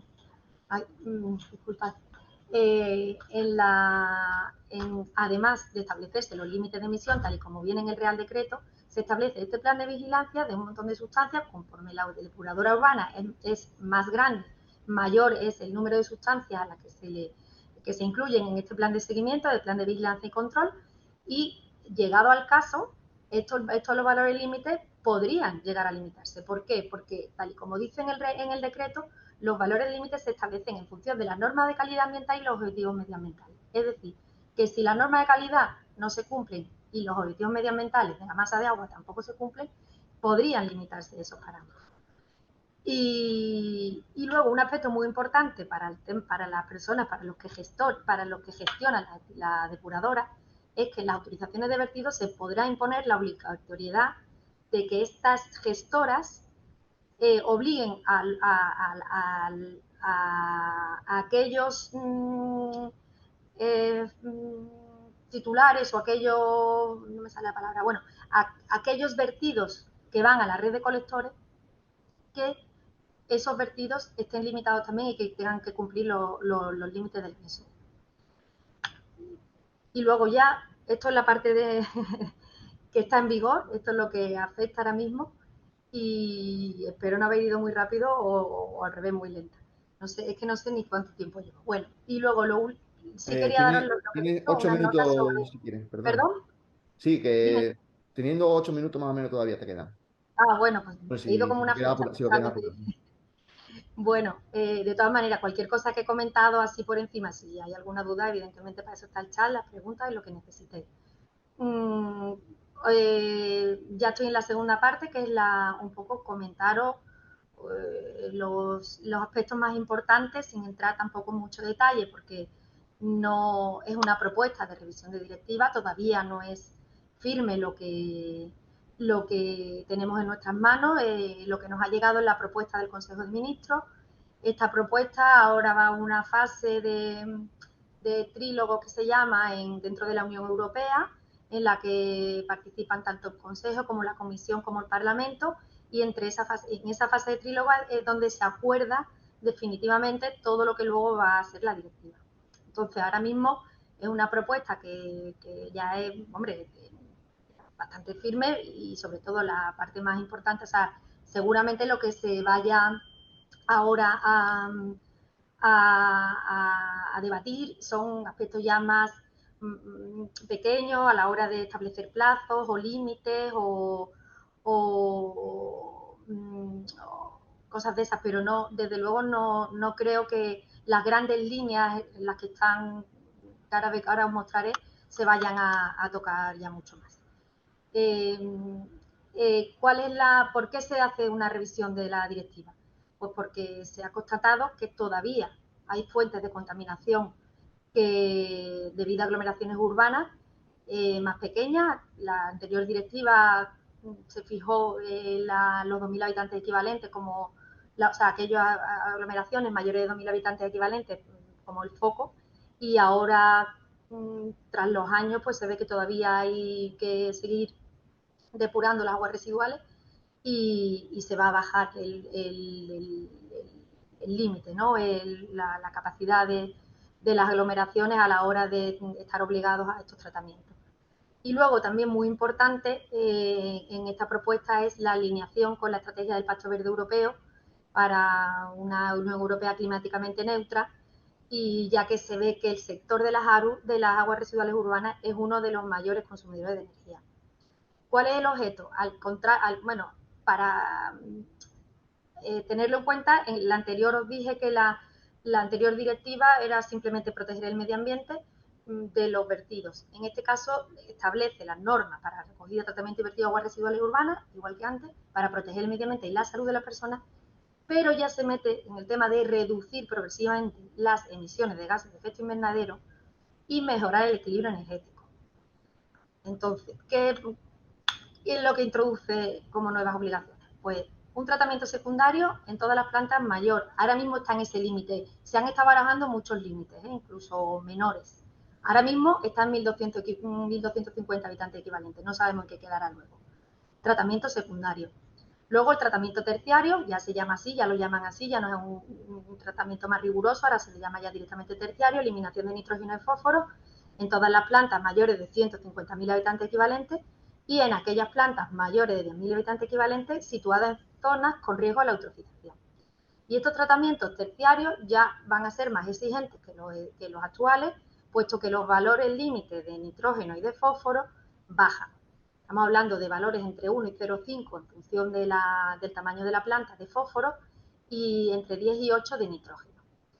Esto también establece la posibilidad de exenciones en esta consecución de valores límites siempre que haya reutilización, pero no lo regula del todo bien. Eso ahora se necesitará un desarrollo seguramente. Luego establece la obligatoriedad de tratamientos cuaternarios que se llaman para eliminación de microcontaminantes, son medicamentos y cosméticos, en las plantas mayores de 200.000 habitantes equivalentes y en las plantas mayores de 10.000 en aquellas zonas que se identifiquen como en riesgo por este tipo de contaminación. Entonces, igual que para la eliminación de nitrógeno y fósforo, pues hasta ahora hemos estado haciendo la delimitación de zonas sensibles, ahora se van a llamar zonas con riesgo a la eutrofización, pues para el tema de microcontaminantes se tendrán que delimitar zonas con especial riesgo por la contaminación de estas sustancias y las plantas depuradoras que viertan a estas zonas estarán obligados, mayores de 10.000, las de mayores de 200.000 todas, pero las mayores de 10.000 que viertan a esas zonas también tendrán que hacer estos tratamientos cuaternarios. Para ello establece también un sistema de responsabilidad ampliada del productor, en la que los fabricantes que ponen en el mercado estos microcontaminantes, pues que tendrán que contribuir a soportar los costes de tratamiento. Y luego también establece la obligación de planes de gestión integrada de las aguas residuales con los objetivos indicativos que no serán vinculantes de la reducción de contaminación por desbordamiento y escorrentía. También con distintas obligaciones en función de la carga de las aglomeraciones y los requisitos que tengan, unos ciertos requisitos de dónde vierten, ¿no? La zona, la proporción de desbordamiento, etc. Luego establece esto es nuevo y va alineado con lo que decíamos del Pacto Verde, que es la neutralidad energética en las depuradoras urbanas.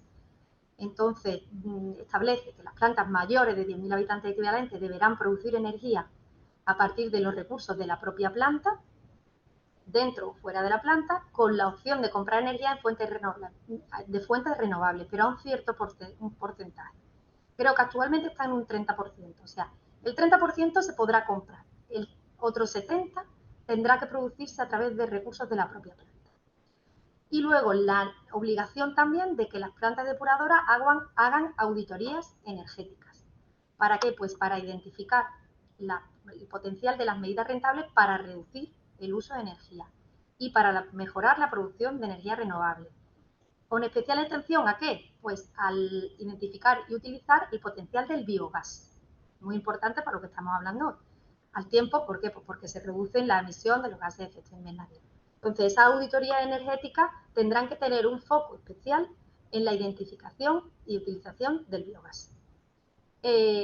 Luego, por otro lado, pues los vertidos de agua residual no domésticas son otras obligaciones que van a los colectores requerirán autorización o también dice que algún tipo de normativa que lo regule. Y luego, otro de los aspectos que regula la propuesta, la nueva directiva, es establecer requisitos a los vertidos de aguas residuales no domésticas biodegradables generados en plantas mayores de 4.000 habitantes equivalentes que no sean IPPC, de manera que se garantice el mismo nivel de protección que los requisitos establecidos en la parte B del anexo 1, que es un cuadro donde vienen los límites de emisión de BO, de QO, de nitrógeno y fósforo. Y ya está. Ya no sé si he ido muy rápido, si estaba ahí un poco rollo, pero bueno, espero que de alguna manera os haya interesado. Y muchas gracias por todo. Muchas gracias, María Teresa. Pues has cuadrado el tiempo, o sea que estupendo. Y bueno, ahora seguimos con el tema de las normativas de la Junta de Andalucía, en este caso, bueno, a través de Joaquín Caballero Valcarce, ¿vale? Que es, bueno, dará a conocer un poquito la normativa relacionada con los lodos generados en las plantas de tratamiento de aguas residuales. Joaquín Caballero Valcarce es ingeniero técnico industrial por la Universidad de Sevilla e ingeniero industrial por la UNED. Comienza su andadura profesional en el año 1996 en la empresa Nusim S.A., colaborando en proyectos relacionados con la ingeniería nuclear y la gestión de residuos radiactivos. En el año 2000 pasa a dedicarse a la misma empresa en el campo de la automatización y control de procesos industriales, tanto continuos como discretos, llevando a cabo la automatización de las estaciones de tratamiento de agua potable del Carambolo en Sevilla y el agua de Gaia o Porto, Portugal, así como numerosas estaciones depuradoras de aguas residuales en las que destacan la EDAR Norte 2 y la EDAR del Copero, ambas en Sevilla, así como proyectos de automatización de instalaciones industriales. En el año 2003 entra en la nómina de carrera de la Junta de Andalucía y a partir del año 2006 en el área medioambiental como asesor técnico de residuos, jefe de departamento de residuos y calidad del suelo de la Delegación Territorial de Agricultura, Ganadería, Pesca y Desarrollo Sostenible en Cádiz, cargo que ocupa entre 2012 e inicio de 2021 y actualmente como jefe de servicio de residuos y calidad del suelo en la Dirección General de Sostenibilidad Ambiental y Cambio Climático. Pues cuando quiera, en este caso. Pues muchas gracias, César. Voy a compartir pantalla. Bueno, gracias por la invitación, por supuesto.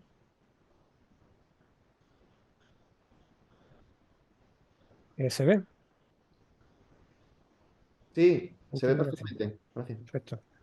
Bueno, pues mi misión aquí creo que es un poco la de clarificar conceptos relacionados con los residuos y con la normativa, que suelen ser bastante ambiguos y por un lado también difíciles de interpretar por otros, ¿no? Entonces vamos a ver un poco las consideraciones generales en materia de residuos que creo que debemos de conocer. Ya se ha adelantado antes César que vamos a hablar también un poco del tema de subproductos y fin de condición de residuos. Más específicamente vamos a tratar la temática de los lodos de DAR y cómo se usan. Y por supuesto, como tenemos que hablar de lodos de DAR, pues en distintas aplicaciones pues tenemos normativas relacionadas con esas aplicaciones, pues vamos a hablar un poquito de esa normativa. Por un lado, la del uso de lodos de DAR tratados en el sector agrario y por otro lado, la fabricación de fertilizantes y enmiendas agrarias. Vamos a ver las consideraciones normativas que hay con esta temática. Pasamos inicialmente, bueno, vamos a poner unas definiciones encima de la mesa. A bote pronto, un residuo es cualquier sustancia o objeto que su poseedor deseche o tenga la intención o obligación de desechar, ¿no? Esto es así muy abierto y muy ambiguo. Esto tiene muchos colores y muchos matices, ¿no? Por ejemplo, no sé, o sea, los residuos pueden ser pues gases, pueden ser líquidos, pueden ser lodos, pueden ser sólidos, es decir, puede ser casi cualquier cosa, puede ser un residuo, ¿no? No se regulan por la misma normativa. La normativa general de residuos en España es la Ley 7/2022 de 8 de abril de residuos y suelos contaminados hacia la economía circular. Pero hay otros residuos que se regulan por su propia normativa. Las aguas residuales son residuos, pero se regulan por el texto refundido de la Ley de Aguas y su normativa de desarrollo.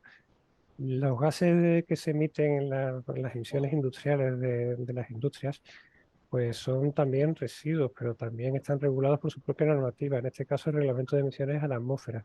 También hay residuos que se regulan por normativa europea y que utilizan de manera supletoria la normativa estatal española, como por ejemplo pueden ser los SANDA, ¿no? Subproductos animales no destinados a consumo humano.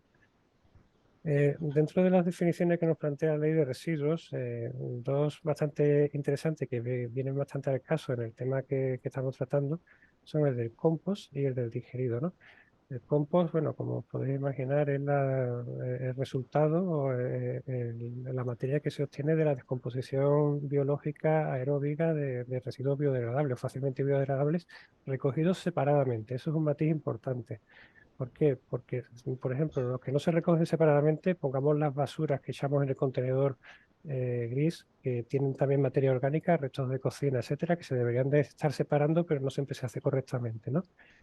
Esa materia orgánica separada y que arrastra muchos impropios, o sea, muchas impurezas, pues al final se puede hacer una descomposición aeróbica, pero no se considera el producto obtenido un compost y por tanto nunca dejará de ser residuo. Se trata como un material bioestabilizado y tiene determinados usos, por ejemplo, cobertura de vertederos, etcétera, pero no se puede utilizar para los usos que vamos a ver que se puede utilizar el lodo tratado de depuradora. Y por su parte el digerido pues básicamente lo propio pero con la descomposición anaeróbica, ¿no? En un digestor anaerobio. Un gestor de residuos es toda aquella persona pública o privada que interviene de alguna forma, que está registrada y que interviene de alguna forma en alguna de las operaciones que componen la gestión de residuos, ¿no? Ya sea la recogida, el transporte, almacenamiento, el tratamiento de los residuos, etcétera, incluyendo la vigilancia de los vertederos.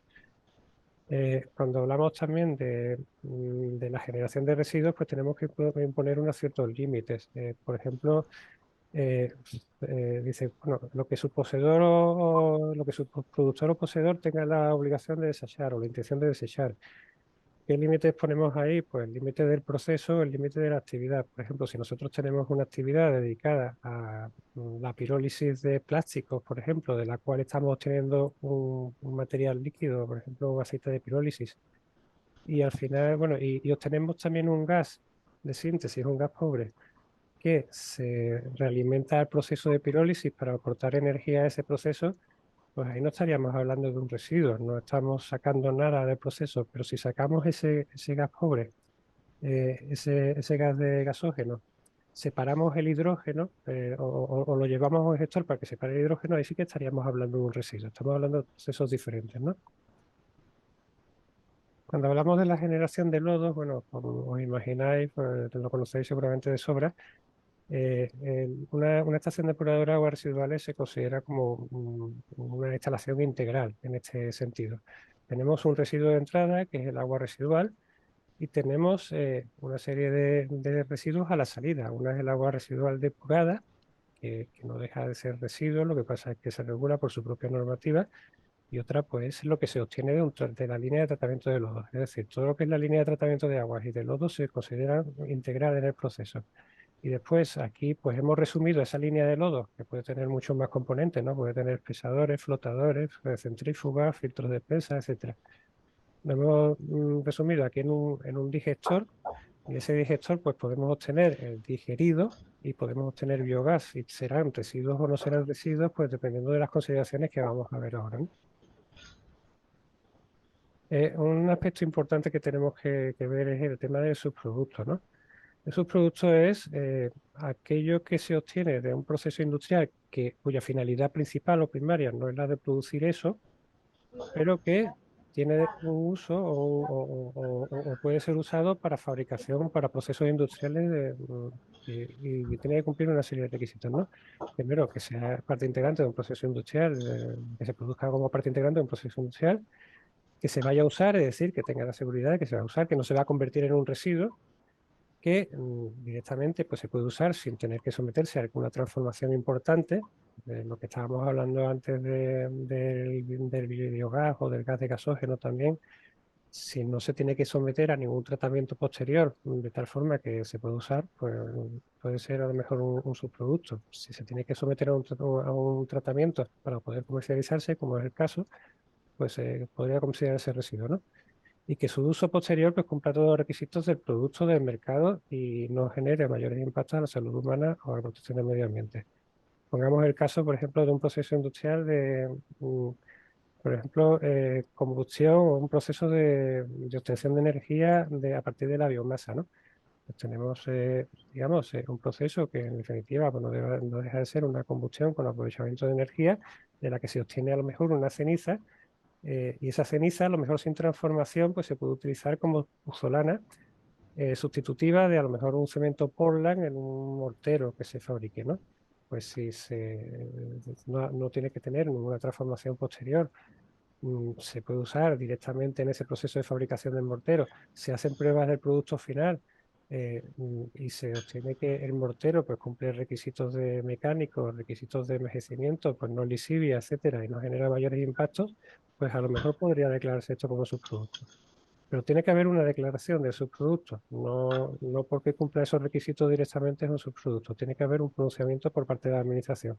¿Y cómo se produce este pronunciamiento? O bien por una orden ministerial que habilita a la generación de un subproducto en todo el territorio nacional con determinados requisitos y para determinados usos, o bien de una manera un poco particular, para una instalación en concreto, un proceso industrial en concreto, la autonomía, la comunidad autónoma donde esté ubicada en la planta productora de ese subproducto, pues puede declarar el subproducto para un uso o proceso concreto en su comunidad autónoma o en otra comunidad autónoma que así lo haya habilitado con un pronunciamiento favorable, ¿no? También un tema relacionado con el subproducto que genera cierta confusión es que, claro, una instalación o una fábrica puede generar con muchos productos diferentes y no necesariamente son subproductos, pueden ser productos principales, ¿no? Digamos que yo tengo, por ejemplo, una instalación, una industria que tiene varias variaciones de prensa hidráulica para hacer a lo mejor procesos de forja que fabriquen herramientas, ¿no? Y en una línea estoy fabricando llaves inglesas y en otra línea pues estoy fabricando destornilladores. Son dos productos principales, se denominan coproductos porque los dos salen de la misma instalación. ¿Qué diferencia hay con el subproducto? Primero, se puede desvincular la producción de uno con la de otro. Imaginaos que a mí, pues de pronto la demanda de llaves inglesas se multiplica por 2 y la de destornilladores pues cae, ¿no? Pues yo transformo una de las líneas, le cambio las matrices de forja y fabrico llaves inglesas de las dos líneas. O sea, no hay una vinculación directa entre la producción de una y la de otra. Y lo segundo, pues que están declaradas, digamos, en el impuesto de actividades económicas como actividad principal la fabricación tanto de un producto como de otro. En una refinería de petróleo, que puedes suscitar ciertas dudas, pues igual tenemos un proceso que es el de destilación, el de fraccionamiento, del cual se obtienen, digamos, pues diferentes fracciones, ¿no? Pero esas fracciones se pueden transformar en determinadas, o sea, en determinados grados, no completamente, pues mediante procesos de reformado, procesos de cracking, de isomerización, etcétera, ¿no? Y podemos pues, transformar esos productos que salen de esa columna de destilación en diferentes productos que pueden tener, pues, dependiendo de la demanda de mercado, pues una holgura mayor o menor para su fabricación. En este caso serían coproductos y no serían subproductos.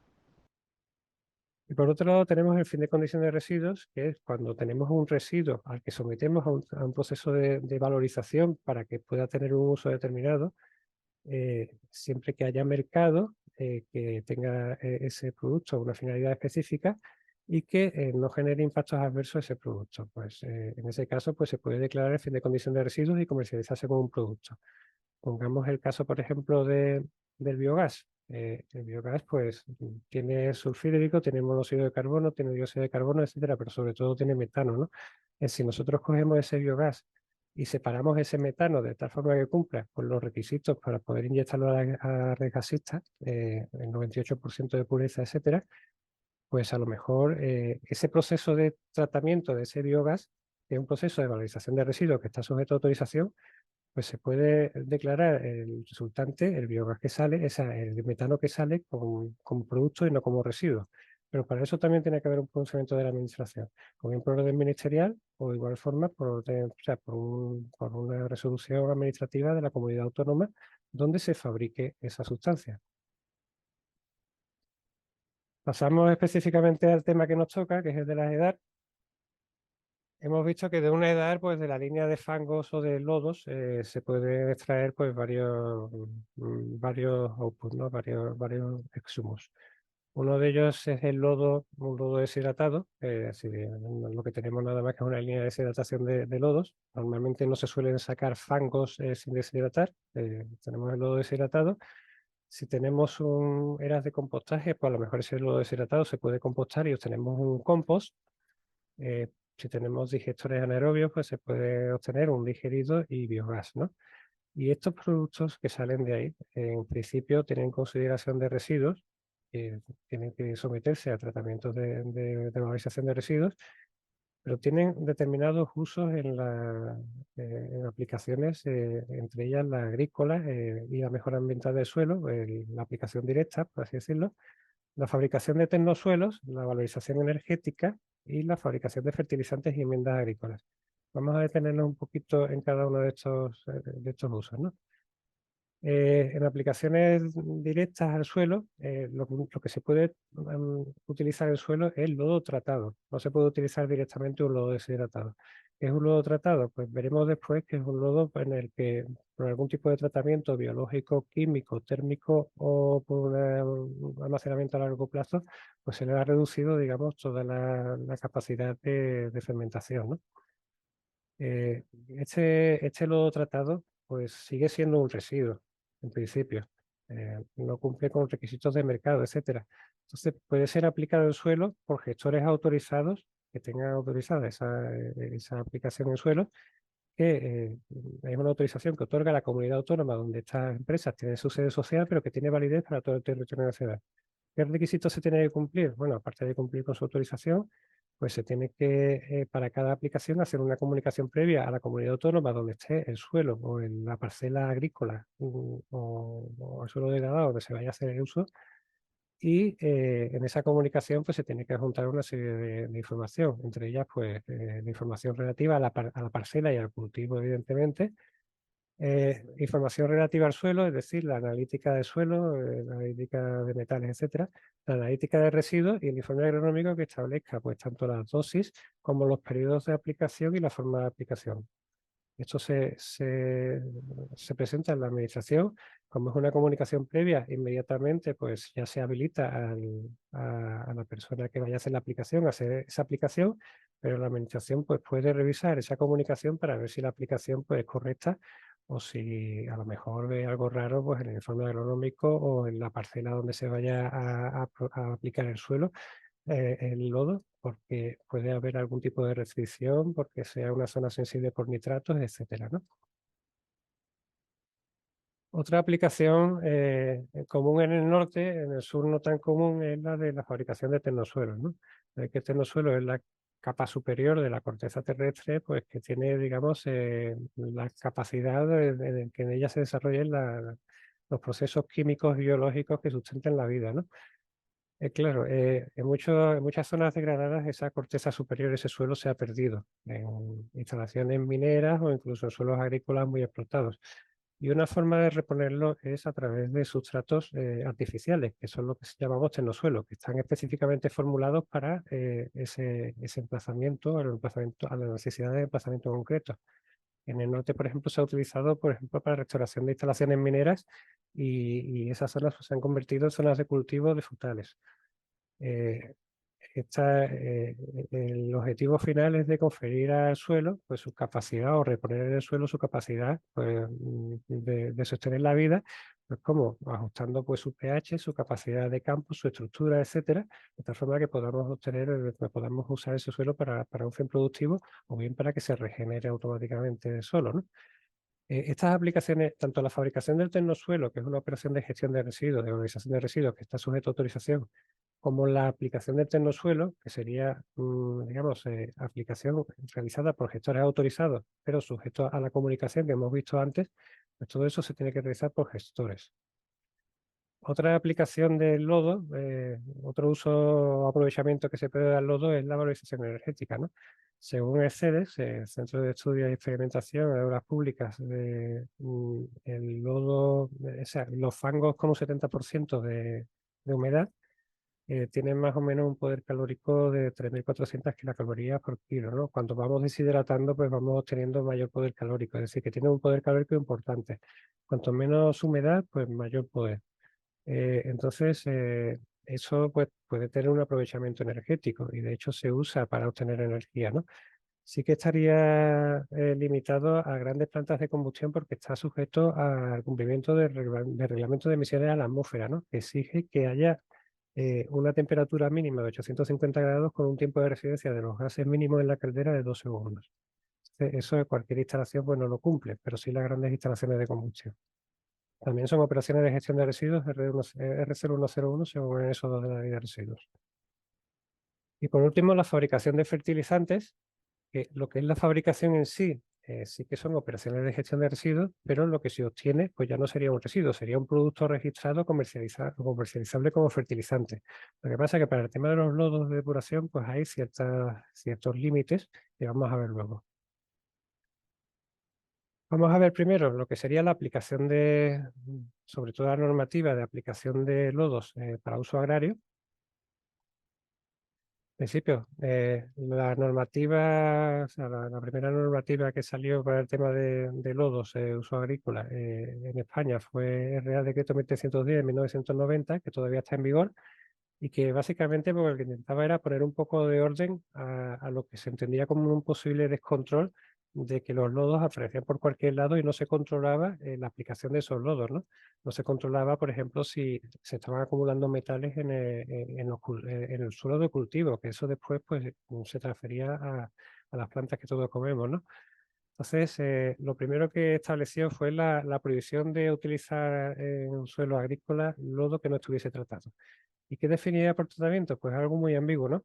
Lodos que por la vía biológica, química, térmica o por un almacenamiento a largo plazo, pues ha reducido de manera significativa su poder de fermentación o los inconvenientes sanitarios de su utilización. También, bueno, no define nada más y ha sido bastante difícil interpretar qué es un lodo tratado. De hecho, todavía hay muchas comunidades autónomas que tienen muchos problemas con esto porque no tienen ninguna normativa que interprete lo que se considera lodo tratado.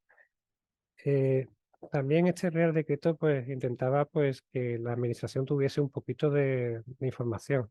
O sea, la documentación que debe acompañar a los lodos, qué valores límites de metales puede haber en suelo, son valores límites de metales pesados, valores límites de metales que puede haber en los lodos y las cantidades anuales de metales que se pueden aplicar a los campos de cultivo.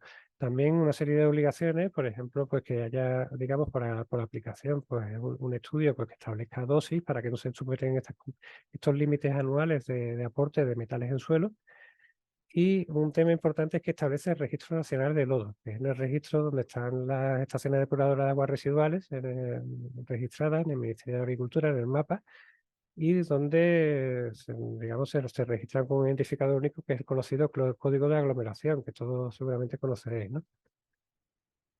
Esta normativa, este Real Decreto 1310 de 1990, pues prácticamente no ha cambiado, pero sí que tuvo un desarrollo importante en el año 2013 con la Orden AAA 1072-2013. Hace modificaciones importantes en el Registro Nacional de Lodos y sobre todo regula de una mejor manera la información que se tiene que aportar tanto por los productores de lodos como por los gestores de lodos y la administración, ¿no? Establece una serie de documentación o de información que tiene que aportar todas las comunidades autónomas anualmente al Registro Nacional de Lodos, es decir, que son las comunidades autónomas las que tienen que recabar esa información por parte de los productores y gestores. Establece en su anexo 1 la información que tienen que aportar las EDAR, que suministran lodos para uso agrario. Y el otro punto importante, sobre todo el anexo 4, que es la información anual sobre aplicaciones de lodos que tienen que aportar pues, todos aquellos que aplican lodos en el campo, en suelo agrario, ¿no?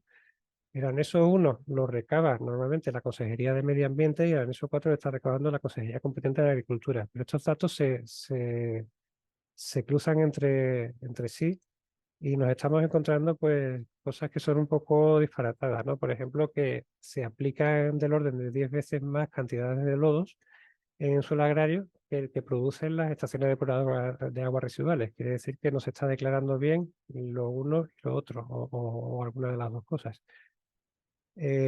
Por otra parte, sí que hay muchas estaciones depuradoras de aguas residuales que están registradas en el Registro Nacional de Lodos que no aportan información anual, entre otras cosas porque muchas de ellas no tienen por qué aportarla. Por ejemplo, si tenemos un sistema de lagunaje y no extraemos lodos, pues no tenemos que aportar esa información porque no estamos suministrando lodos para aplicación agrícola.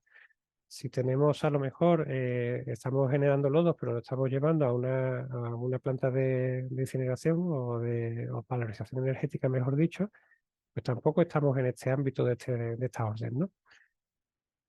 Sí que podemos sacar una serie de datos globales. En Andalucía pues se generan alrededor de 800.000 toneladas de lodos al año, de las cuales se declaran pues aproximadamente, o sea, tenemos capacidad de tratamiento de 400 a 400 y pico mil toneladas, es decir, no tenemos capacidad de tratamiento para hacer los tratados de toda la cantidad de toneladas, pero se están declarando pues del orden de 50 a 50 y tantas mil toneladas de lodo, con lo cual realmente no, o sea, es difícil hacer una planificación cuando no se sabe realmente cuál es la producción y cuál es la valorización final, ¿no? Y cómo se está valorizando finalmente toda esa cantidad de residuos.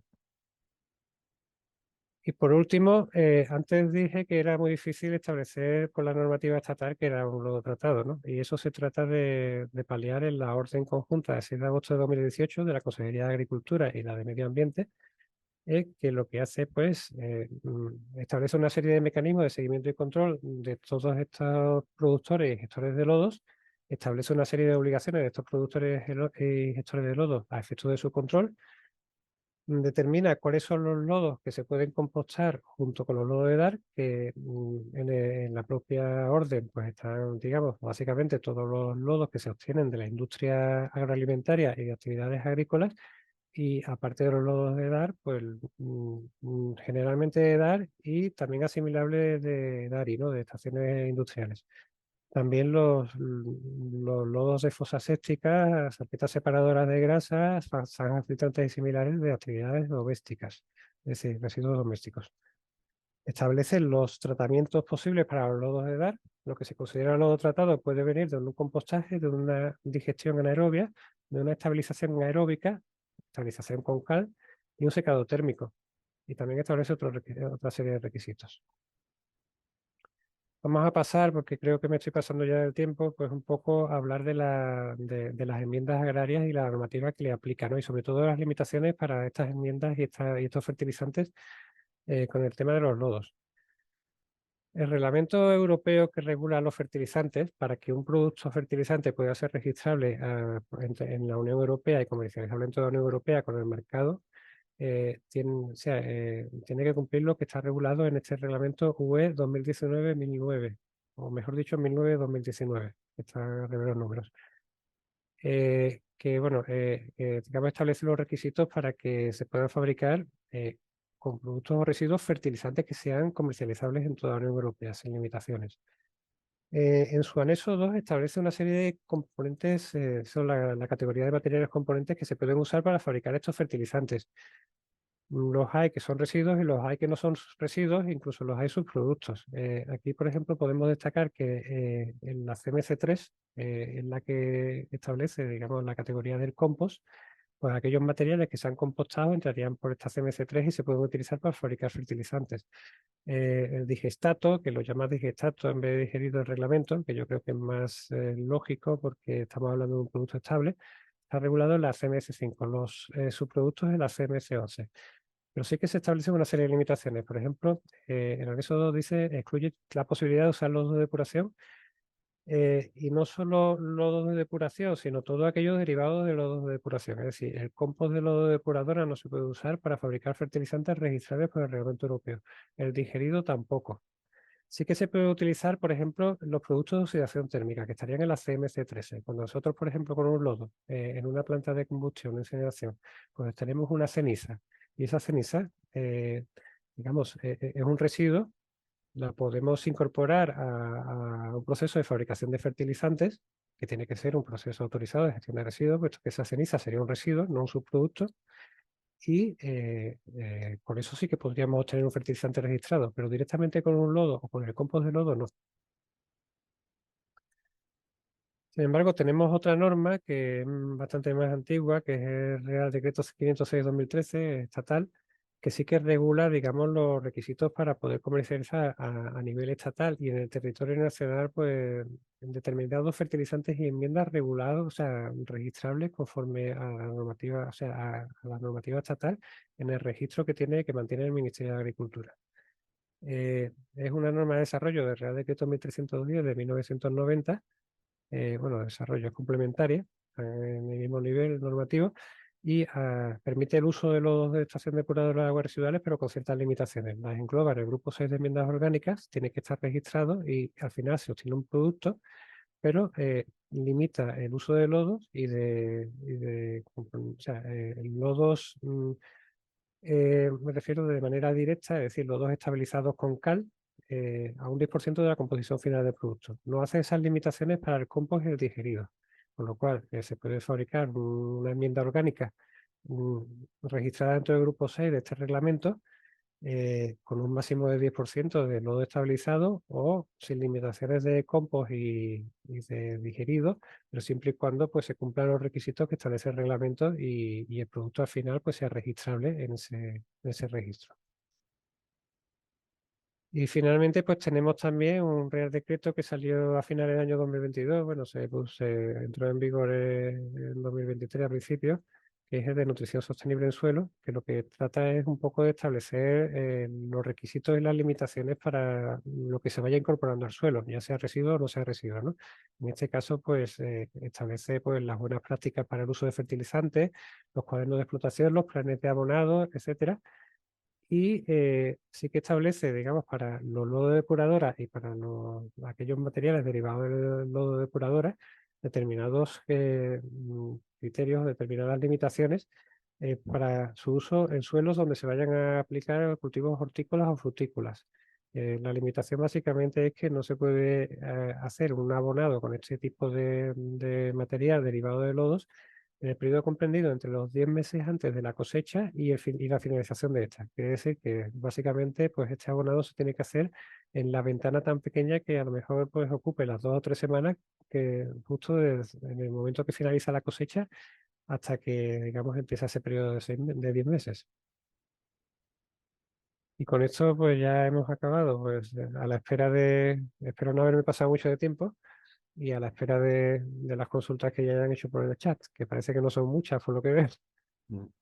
Voy a dejar de compartir. Pues, muchas gracias, Joaquín. Nada, es verdad que no ha llegado ninguna consulta a través del chat, pero sí es verdad que nos ha llegado una consulta a través del correo.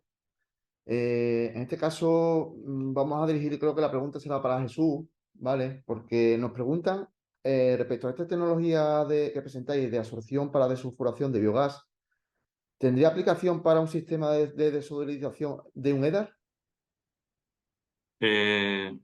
Vale. ¿Se me escucha, verdad? Ah. Sí, sí, sí. Sí, a ver, confirmo que uno de los usos que se le suele dar también a este tipo de pellet es la absorción de sulfídrico en aire. Tened en cuenta que estamos usando dos tipos, uno que requiere de regeneración con aire-oxígeno, otro que no. Por lo tanto, es incluso beneficioso, ¿no? El hecho de que tengamos aire, porque va a permitir la regeneración simultánea del relleno o de la media. Sí que una anotación al respecto, a diferencia de carbones activados que pueden tener un espectro más amplio en la desodorización para no solo sulfídricos, sino otra serie de gases que tienen olor y compuestos orgánicos volátiles, el pellet retendría en principio solo sulfídrico. Entonces no le hemos dado tanta importancia, digamos, a las operaciones de desodorización porque es muy selectivo al sulfídrico y hay otra serie de sustancias susceptibles de generar olor que hay que dar solución. Entonces requeriría de otros sistemas alternativos para complementar. No sé si con esto respondo a la pregunta.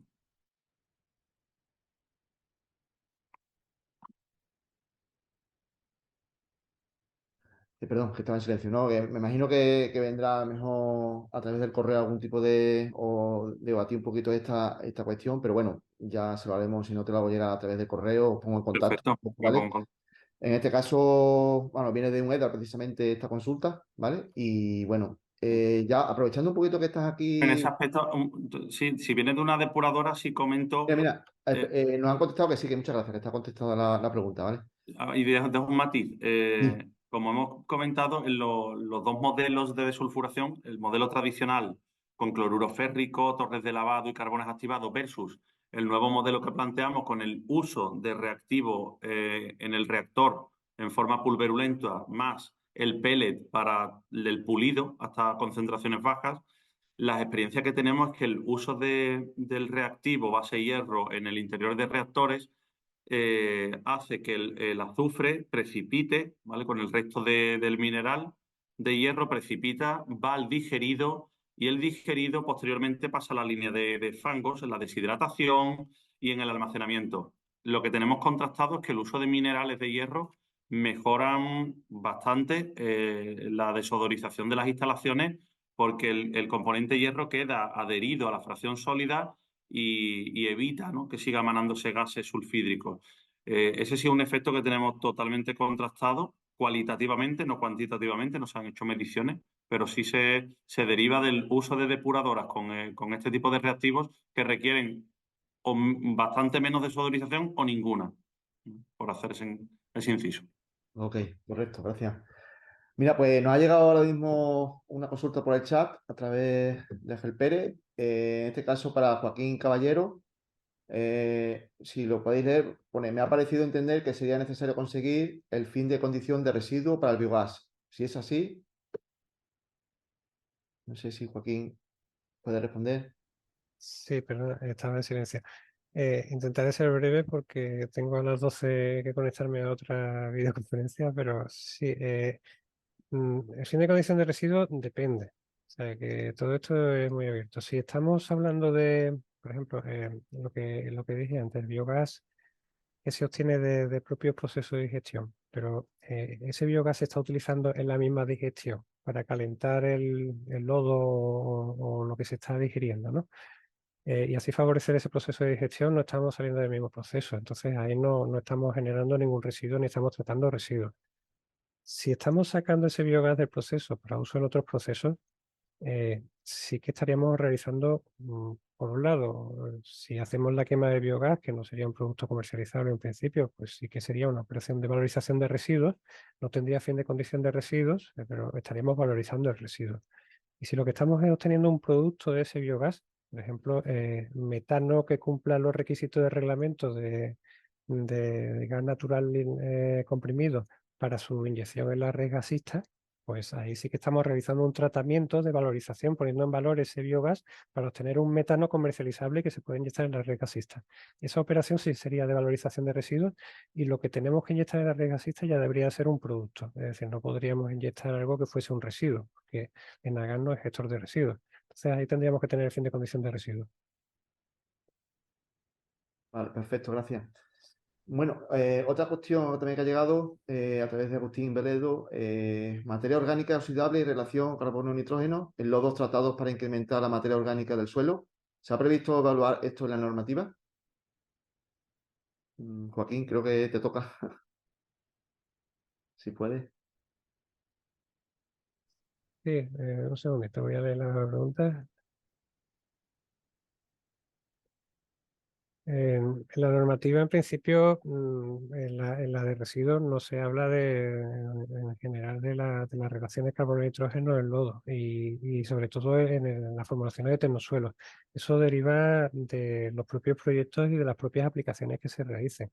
Y cada aplicación, o sea, cada aplicación no, cada autorización es un caso a caso. Y cada aplicación también es un caso a caso en el caso de los termosuelos, ¿no? Porque los suelos pues, tienen características diferentes. Entonces, en las autorizaciones, pues normalmente se autorizan unos procesos pues, que permiten obtener unos productos con determinados rangos, ¿no? Y esas mezclas, etcétera. En esas mezclas, pues a lo mejor se establecen unos límites superiores o inferiores de la relación carbono-nitrógeno, dependiendo del uso que se le vaya a dar a la materia. Pero después, claro, tiene que haber un gestor autorizado también que aplique eso y tiene que utilizar una cierta información, entre ellas pues, un estudio del suelo donde va a hacer la aplicación. Pues es donde tendrá que valorar el termosuelo o la materia que le favorece para hacer esa aplicación. Y ahí pues tendrá también una serie de requisitos establecidos en la autorización. Pero no se puede establecer eso en una normativa general porque es muy difícil establecer límites en este sentido en la normativa general. Tiene que ser un caso a caso. Vale, perfecto, gracias Joaquín. Y creo que ya no te molestamos más, que tendré otra conexión ahora a las Sí, 12. Y, os tengo que dejar, lo siento mira, mucho. muchas gracias por Gracias. todo. Hasta luego. Vale, mira, aprovecho que está también Jesús también aquí en la pantalla. Bueno, simplemente preguntarte si Si este prototipo ya lo tenéis instalado, ¿habéis hecho alguna prueba en alguna EDA? ¿Habéis hecho algún tipo de prueba y tal? ¿O todavía está previsto, o estáis pendientes de contactar con alguna EDA o algo así? Sí, a ver, os comento. Respecto, voy a hacer la respuesta un pelín más genérica. Dentro del modelo que plantea ese valor de sulfuración en el interior del reactor y de sulfuración externa, la primera de las opciones es una operación que ya llevamos haciendo bastantes años, más de 5 años, en depuradoras. De hecho, ahora en la Costa del Sol hay varias depuradoras que están usando este reactivo. Y es un caso curioso, no solo por los efectos de la desulfuración, sino por la desodorización. Es típico en depuradoras de costa con alta afluencia en verano, que tienen alta carga de aguas residuales y alta generación de lodos. Se une también otro elemento, que es que están cerca de núcleos poblados, que el terreno es escaso en estas ubicaciones. Lo que tenemos ya testado es el uso de mineral de hierro en reactores para desulfuración con un resultado favorable, y además de desodorización. También ha sido testado cualitativamente. Esto es importante. No se ha llegado a medir cuantitativamente. Entonces, en el uso del reactivo de hierro en reactores, es algo que tenemos ya más que testado, más de 5 años, haciendo uso en instalaciones industriales, y su resultado patente, y además se puede simular. A día de hoy tenemos herramientas para comparar cloruro férrico versus mineral de hierro. Sabemos calcular las dosificaciones y tiene un resultado, digamos, que mediante simulación es bastante acertado. Y además ya podemos confirmar que es equivalente económicamente o incluso más favorable el uso de minerales de hierro. Además de otras mejoras como desodorización, menores costes en la deshidratación del lodo posterior y mejora de la producción de cantidad y calidad del biogás generado en el digestor. Por lo tanto, en reactores totalmente testado, escala comercial, y es algo que hacemos habitualmente. Respecto a la torre del proyecto ese valor, es decir, uso para biogás fuera del reactor para hacer una desulfuración. Se está testando ahora mismo en un digestor, donde seguimos recopilando datos, y en breve se seguirá probando también en otras instalaciones depuradoras. Creo que la próxima prevista es la provincia de Huelva, para seguir haciendo pruebas. En principio los resultados son satisfactorios, es decir, está reteniendo bien el sulfídrico. La operación es correcta, digamos, sencilla, la carga, la descarga de la media es sencilla, está desulfurando correctamente, y lo que estamos probando es la máxima capacidad de absorción. De hecho, bueno, los resultados están siendo favorables, y ya nos estamos planteando la escala comercial, que en principio el proyecto es totalmente escalable, y se ofertará en breve a clientes en sectores de depuración y otros tipos de digestión anaerobia. Ok, perfecto. Pues muchas gracias. Bueno, pues yo creo que ya, si no hay más consultas, podemos dar por concluida la jornada. Son las 12:05, más o menos 5 minutillos fuera de tiempo. Vamos, pero que ha estado perfecto. Y bueno, deciros bueno, que estas presentaciones e incluso el enlace de la vídeo lo podéis ver a través de la página web del proyecto, que os recuerdo que es esvalor.grupooperativo.es, y a través de ahí pues, podéis ver tanto las diferentes presentaciones como en el enlace de la vídeo que se ha hecho. Y nada, agradeceros a todos los ponentes y a los asistentes a que participéis y estéis presentes dentro de esta jornada. Y bueno, y os vuelvo a remitir a esta página web para que veáis un poquito ya los resultados que van a tener este proyecto, y que veáis un poquito ya también los resultados con las pruebas en campo también con cultivos hortícolas. Así que nada, agradeceros a todos y hasta otra. Salud.